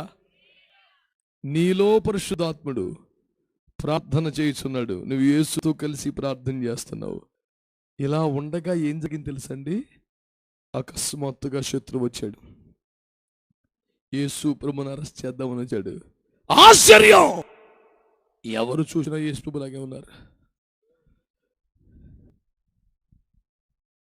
పేతురులాగా ఉన్నారా? యేసు ప్రభులాగా ఉంటేను 11 మందిని మార్చి మార్చి చూస్తే ఉన్న 13లో 12 మంది యాజ్ ఇట్ ఈజ్గా యేసు ప్రభువు కనపడుతున్నారు. ఎవరు యేసు ప్రభు, ఎవరు ఆంద్రేయో, ఎవరు తోమాయో, ఎవరు ఫిలిప్పో, ఎవరు బర్తలోమయో, ఎవరు యోహానో అసలు గుర్తుపట్టట్లా. ఒకడు మాత్రం షేపు మారలో సేమ్ అట్టాగా ఉన్నాడు. ఎవడాడు చెప్పండి? యూదా, ఓ యూదా. అడే ఇక దగ్గరికి వెళ్ళలేదు. రే నువ్వేమనుకో, గన్ను ఒక్కడే షేపులు మారలేదురా. ఆ 12 మంది ఒకలాగా ఉన్నారు. యేసు ప్రభు ప్లస్ 11 మంది. ఇందులో ఎవరు యేసు ప్రభు, ఎవరు పేతురు, ఎవరు యేసు ప్రభు, ఎవరు ఫిలిప్పు, ఆంద్రయు, మాకు యోహాను తెలుతలేదురా. నువ్వు మట్టికి అసలు షేపులు ఏం మారలే. సేమ్ ఈ బ్యాచ్లో కలవక్కితం ఎట్ట చచ్చావో ఇప్పటికీ అలాగ ఉన్నావు. నువ్వు ఎందుకు చచ్చావు మాకు ఎందుకు, కానీ మాకు ఉపయోగపడతావు, నీకు డబ్బులు ఇస్తాం పెట్టరా అని తీసుకెళ్ళారండి. స్తోత్రం చెప్పండి. 30 రూపాయలకి బేరం కుదుర్చుకున్నారు. స్తోత్రం చెప్పండి. ఎందుకు ఇదంతా అని అడిగితే నాకు ఆసక్తి కలిగించే పాయింట్, మిగతా 11 మందిలో అందరూ కూడా ముమ్మూర్తుల అచ్చుగుద్దినట్టు సాక్షాత్తు యేసుల్లాగా మరి పేరు. కొట్టు గట్టిగా చెప్పట్లో సరే కొట్టగా అందరూ యేసులాగా ఉన్నారు. రోజు తమ పట్టణంలో తిరుగుతుండే, తమ కళ్ళ ముందు తిరుగుతుండే, తమ ప్రజల మధ్య ఉంటుంటే చూసేవారు కూడా ఇతను ఆంద్రియా, ఇతను యోహాను, ఇతను ఫిలిప్ అని ఎవరిని గుర్తుపట్టలేకపోతున్నారు. ఎవరి మటుకు వాళ్ళే యేసులాగా మారిపోయారు. ఈడు అదే టీములో ఉండి కొంచెం కూడా షేపులు మారలేదు. వీడు మారకపోయినా మారిన తన అన్నయ్యలను కొంచెం గుర్తుపట్టగలడు. మార్చిన యేసయ్యను గుర్తుపట్టగలడు. అందుకని పట్టుకున్నారు. ఇప్పుడు నా మాట జాగ్రత్తగా వినండి మీరు బిడ్డారా. ఆశ్చర్యకరమైన సంగతి ఏంటంటే, ఏమండి ఈడొక్కడే ఎందుకు మారలేదు చెప్పనా మీకు? యేసు ప్రభు బోధ వింటూ, యేసు ప్రభు క్యాష్ బ్యాగ్ అంతా ఆడే మెయింటైన్ చేస్తూ, ఆయనకి అలవాటు ఎవడ ప్రార్థన చేసుకుని సందా ఇచ్చారనుకోండి, ఇలా పక్కనకి ఇచ్చేస్తాడు. ఒకటి వీడు రెడీగా ఉంటాడు బ్యాగ్ కట్టుకొని. ఆడికి ఇంత ఉపవాసం, సమర్పణ, వైరాగ్యం ఆ సంగతి ఎలాగున్నా క్యాష్ బ్యాగ్ మీద మాత్రం ఫుల్ కాన్సన్ట్రేషన్. ఆడికి రెడీగా బ్యాగ్ పెట్టుకుని ఉంటాడు. ఇంకా ఆడికి ఇంట్రెస్ట్ దాని మీద ఉంది కానీ స్లోబాడికి ఇచ్చాడు. నువ్వే మెయింటైన్ చేయరు అన్నాడు. ఆడికి ఇచ్చాడు. ఆ పరిస్థితి చూడండి. యేసుకి ఎవరన్నా కానిస్తాడు, అందులేస్తాడు. ఈ బ్యాగ్ ఇడి దగ్గర ఉంటుంది. ఏమండి అప్పుడు ఒక తునోపనం తీసి మెల్లిగా అంగిలేస్తున్నాడు. హల్లెలూయా వేస్తున్నాడు లోపల. సేవలో ఉండి కూడా ధనాపేక్ష చావలేదు. సేవకు సమర్పించుకొని ఫుల్ టైంకి వచ్చాడు. ఇక డబ్బు మీద ఆశ పోలేదు. ఆడి పేరేంటే, ఆడు ఏ మినిస్ట్రీలో ఉన్నా దేవునికి స్తోత్రం చెప్పండి. ఆడు ఈ రోజు ఉన్నా సరే ఆడి పేరేంటి? నేను అందుకనే 2007లో మ్యాగజైన్ రాస్తూ తస్కర్యోత్ యోధ అని రాశాను. ఆడు ఇస్కరియోత్ కాదు. తస్కరించుట అంటే దొంగిలించుటని. ఆడు ఎప్పటికప్పుడు బ్యాగ్ అమౌంట్ లాగేస్తున్నాడు అన్నాడు. వాడు సేవలోకి వచ్చిన ధనం మీద వ్యామోహం పోలేదు కాబట్టి వాడు అలాగే షేపులు మారలాడికి. రెండు, ఆడు సేవలోకి వచ్చిన బరబ్బా ఈ బ్యాచ్తో టచ్లోనే ఉన్నాడు. అప్పుడప్పుడు వెళ్తున్నాడు, కలుస్తున్నాడు, బేరపడుతున్నాడు. సేవ మామూలే, బోధ మామూలే, కోటాలు మామూలే. పాత స్నేహాలు కూడా కొంతమంది పాస్టర్లు అయిపోయినాడు సర్కిల్ ఆడుకుంటుంది. ఇప్పటికీ చెప్తున్నాడు వాళ్ళని. వాడి పేరేంటో ఉన్నారు, పోనీ రెవరెండ్ డాక్టర్ అనుపోని ఇస్కరియోతు. అంతే. ఎందుకంటే ఆడికి చెందుతాయి. స్తోత్రం చెప్పండి, చెప్పాలి గట్టిగా. హల్లెలూయా. నేను అంటున్నాను, ఇలాంటి వాడు మారతాడా? ఆడి చేపులు మారతాయా? లోకస్తులు మనం అనుకుంటాం వాడు యేసుతో ఉన్నవాడిని. లోకం అనుకుంటుంది ఈడు మానవాడు అందులో ఉన్నాడు అనుకుంటారు. ఆ ఆశలన్నీ ఈడి మీద పెట్టుకున్నారు. యేసును చంపగోరుతున్నవని ఆశలు యేసుతో ఉన్నవాడి మీద ఉన్నాయి. నాకైనా నీకైనా అదే జరుగుతుంది. ఇప్పుడు ఈడు మనతో ఉంటాడు, వాళ్ళతో టచ్లో ఉంటాడు. ఈడు మనతో ఉంటాడు, వాళ్ళతో బేరమాడుతుంటాడు. ఈడు మనతో ఉంటాడు. ఎందుకని? రెవరెండ్ ఇస్కరియోతు. ఎంత భయంకరమైన పదం ఇది. ఈ నీచత్వానికి ఓటపడ్డాడు. అందుకని వాడు 3.5 సంవత్సరాలు సాక్షాత్ యేసు ప్రభుతోనే తిరిగిన వాళ్ళు ఎలాంటి మార్పు లేదండి. డబ్బు మీద ఆశపోలేదు. యేసుని అమ్మేసుకోవటానికి ఆడి తెగించేశాడు.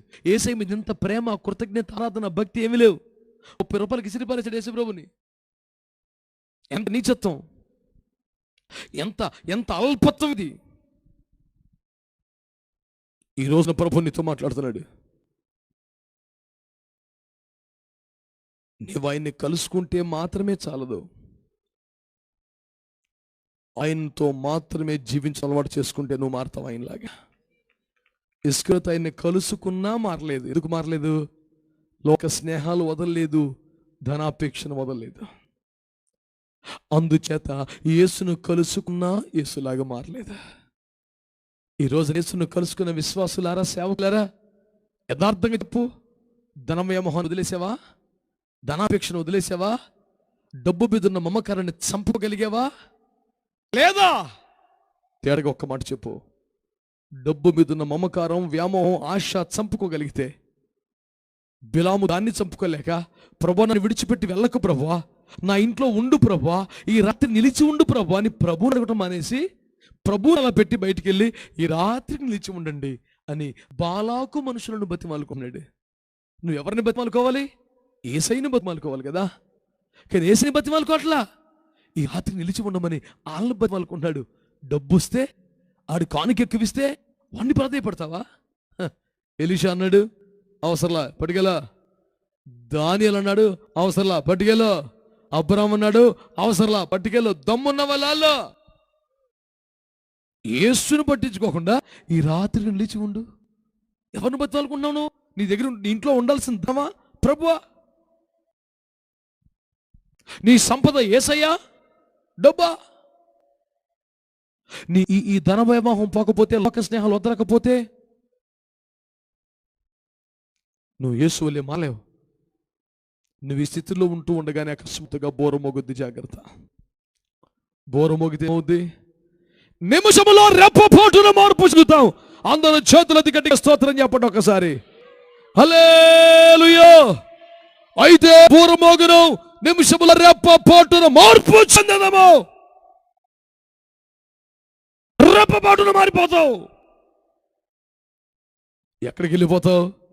మేఘం మీద యేసు వద్దకు మధ్యాకాశానికి వెళ్ళిపోతావు. అక్కడ జరుగుద్ది మనం చదువుకున్న వాక్యం. ఏంటది? మనం ఆయనను కలుసుకుందాము. గట్టిగా స్తోత్రం చెప్పండి ఒకసారి. హల్లెలూయా. ఇప్పుడు ఆత్మలో చూస్తున్నాం, దర్శనంలో చూస్తున్నాం, వాక్య దర్శనం, ఆత్మ దర్శనం. కానీ అప్పుడు ముఖాముఖిగా ఎలా చూస్తామట? వాక్యమైనట్టు కాదు, ఆత్మ అయినట్టు కాదు, ఆయన ఉన్నట్టుగానే ఆయనను చూస్తాము. దేవునికి స్తోత్రం చెప్పండి గట్టిగా. మనం ఆయన్ని కలుసుకున్నప్పుడట ఆయన ఉన్నట్టుగానే ఆయన చూతాం కనుక ఏమవుతాం? ఆయన వలె మారిపోతాం. గట్టిగా చప్పట్లు కొట్టి స్తోత్రం చెప్పండి. ఆయన వలె మారిపోతావు. ఆయన వల్లే మారిపోతావు. అర్థం చూసుకున్నప్పుడు నేను ఆ యాక్టర్ లాగా ఉంటే బాగుండేది, నేను ఈ అందగత్తిలాగా, ఆ అందగాడిలాగా. ఈ దరిద్రపు తాపత్రయం మనకు అక్కర్లా. మనం ఎలాగున్నా పెద్ద విషయం కాదు. రేపో మాపో బోర మృగం పోతుంది. మనం యేసు దగ్గరికి వెళ్ళబోతున్నాం. ఆయన ఉన్నట్టుగానే ఆయన చూసి ఆయన కలుసుకోబోతున్నాం. అప్పుడేం జరుగుతుంది తెలుసండి? ఇప్పుడు మన బుద్ధి మారింది, ఇప్పుడు మన బ్రతుకు మారింది, ఇప్పుడు మన స్థాయి మారింది. పసివాడు ప్రవక్త అయిపోయాడు, ఉగ్రవాది అపోస్తలుడు అయిపోయాడు, పాపి పరిశుద్ధులైపోయారు. ఏమండి? దిశా నిర్దేశం వాడు మహానాయకుడు అయిపోయాడు. మన స్థితిగతులు మరాయి. అప్పుడు మనం పూర్తిగా మనమే మారిపోతాం. మనం ఆయనను కలుసుకొనగానే ఆయన వలె మారిపోదాము. ఆయన ఉన్నట్టుగా ఆయన చూస్తాం కనుక ఆయనలాగా మనం మారిపోదాం. స్తోత్రం చెప్పండి గట్టిగా. హల్లెలూయా. యేసులాగా మనం మారబోతున్నాం. నేను ఒక సరదా సమాచారం చెప్పనా మీకు? నేను అలా ఊహించాను, సరదాగా సంతోషంగా చెప్తున్నాను ఊరికే. ఆ రోజున దేవదూతలందరూ కంగారు పడారంట. స్తోత్రం చెప్పండి. దేవదూతలందరూ బిత్తరపోతారంట. స్తోత్రం చెప్పండి. దేవదూతలందరూ ఎవరిని ఆరాధించాలో తెలియక కంగారు పడిపోతారంట. ఇదంతా ఓహే. తప్పైతే ప్రభువును క్షమించును గాక. కానీ ఆ ఊహ ఇది. ఎందుకని? బోర మోగుద్ది. ఆయన మీది ఆకాశం మధ్య ఆకాశానికి వస్తారు. మనం భూమి మీద నుంచి మధ్య ఆకాశాన్ని కొనిపోబడతాం. మధ్య ఆకాశంలో యేసుని ఎదుర్కొంటాం. ఎదుర్కోగానే ఆయన ఉన్నట్టుగానే ఆయన్ని చూస్తాం గనక ఆయనలాగా మారిపోతాం. ఆమేన్. ఇప్పుడు అందరం కలిసి వెళ్తాం. స్తోత్రం చెప్పండి. కోట్ల కోట్ల దోతలు స్తోత్రం చెప్పండి. ఇప్పుడు వాళ్ళ పరిస్థితి ఏంటి? రోజు ఎవరిని ఆరాధిస్తున్నారు? గొర్రె పిల్ల నీవు అర్హుడవు. ఇప్పుడు ఎవరికి పడాలి? ఇప్పుడు ఎవరు చూసిన యేసులాగా ఉన్నారు? స్తోత్రం చెప్పండి గట్టిగా. కొన్ని కోట్ల కోట్ల కోట్ల మంది ఎవరు చూసిన యేసు ప్రభు. My Jesus where are you? Everybody same like Jesus. We are in great trouble it seems. We are unable to find out our God Lord Jesus Christ. యేసు ప్రభు మౌనంగా తమాషా చూస్తున్నాడు. ఇప్పుడు ఎవరికి ప్రార్థన చేస్తారు వీళ్ళు? స్తోత్రం చెప్పండి. ₹10 చెల్లని జఫన్యాగాడు కూడా యేసు ప్రభులా మారిపోయాడు. రోడ్డు పక్కన పడిన కుంటోడు గుడ్డోడు యేసు ప్రభులా మారిపోయాడు. సల్వభ్రష్టత్వంతో పాపాలు చేసిన పాపిష్టి మనిషి యేసు ప్రభులా మారిపోయింది. ఇన్ని కోట్ల కోట్ల యేసులు, ఇందులో ఎవరు మా యేసు? నేను అన్నాను ఒక సీక్రెట్ చెప్పనా? మరి ముడి ఎట్ట తెగుద్ది? దానికి కూడా చెప్పాడు యేసు ప్రభు. దూతలకు ఎవరు యేసు ప్రభు తెలుస్తలేదు, కానీ మనకు తెలుసుగా మనం యేసు ప్రభు కాదని. చెప్పరా మీరు? మనకు తెలుసుగా మనం యేసు ప్రభు కాదని. ఆ మహిమలోకి వెళ్ళగానే తలకో కిరీటం పెట్టగానే అందరూ ఏం చేస్తారు? దూతలు వినాలను కదా. మున్లమా కూటంబైన స్వర్ణ కిరీటం పెట్టి మనందరము కూడా మన కిరీటాలతో సాష్టాంగ దండ ప్రమాణం చేసేసే కాలం మీద పడిపోతాం చూడు. అప్పుడు యేసు ఒకడు నిలబడి ఉంటాడు. అమ్మయ్య ఈ మతిపోయాను ఆయన కనిపించైపోయారు. మీరు అందరూ వచ్చేసి ఇది వినడానికి తమాషాగా ఉన్నా అక్షరాల అలా జరగబోతుంది. నీ బ్రతుకును చూసి, నీ కష్టాలు చూసి, నీ నిందలు చూసి, నీ అవమానాలు చూసి, నీ ముఖాన్ని చూసి, నీ బాధలు చూసి ఎన్నోసార్లు ఎందుకు పుట్టానా, ఎందుకు బ్రతుకుతున్నానా అని చాలాసార్లు ఏడ్చావు. కానీ ఒక రోజు రాబోతుంది బిడ్డ, నువ్వు సాక్షాత్తు యేసులాగా మారిపోబోతున్నావు. ఆ అనుభవం కొరకే రాక దేవుడు ఏర్పాటు చేశాడు. బుర్రమోగితే నిమిషములో రెప్పపాటున ఎత్తబడితే యేసు ప్రభుని ఆయన ఎలా ఉన్నాడో అలాగే మనం చూడబోతున్నాం. ఆయన చూడగానే ఆయనలాగా మారిపోతాం, ఆయన వల్లే మారిపోతాం. ఆ ఒక్క నిరీక్షణతోనే బ్రతుకుతున్నాం, ఆ ఒక్క కార్యం కొరకు ఎదురు చూస్తున్నాం. పెళ్ళిళ్ళైనా పోయినా, పిల్లలు పుట్టిన పుట్టకపోయినా, ఆరోగ్యం వచ్చినా రాకపోయినా, సంపద కలిగిన కలగకపోయినా, నేను యేసులాగా మారిపోతే చాలు, యేసు వద్దకు వెళ్ళిపోతే చాలు. ఆ గడియ వరకు ధూప వేదిక దగ్గర ఉందాం, రేయింబవలు ప్రార్థనలు ఉందాం, ఎడతెక్క ప్రార్థన చేద్దాం, ఎడతెక్క ప్రార్థన చేద్దాం, విసునక ప్రార్థన చేద్దాం, మానక ప్రార్థన చేద్దాం, మెలకుగుండి ప్రార్థన చేద్దాం. ప్రార్థన చేయొచ్చు, మెలకుగా ఉందాం, రేయింబవలు ప్రార్థనలో ఉందాం.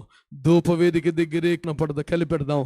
అకస్మాత్తుగా బోరమోగుద్ది, నిమిషంలో రెప్పపాటు మారిపోతాం, మహిమలో వెళ్ళిపోతాం. ఈ దీన శరీరం మహిమ శరీరంగా మార్గగా మేఘం ఎక్కగా అక్కడికి వెళ్తాం. అక్కడికి వెళ్ళగానే యేసును చూస్తాం, యేసులాగా మారిపోతాం. అక్కడ ఆయన్ని కలుసుకునక ముందు ఒక్కసారి ఇక్కడ యేసుని కలుసుకోవాలి. నీ జీవితంలో యేసుని కలుసుకున్నావా?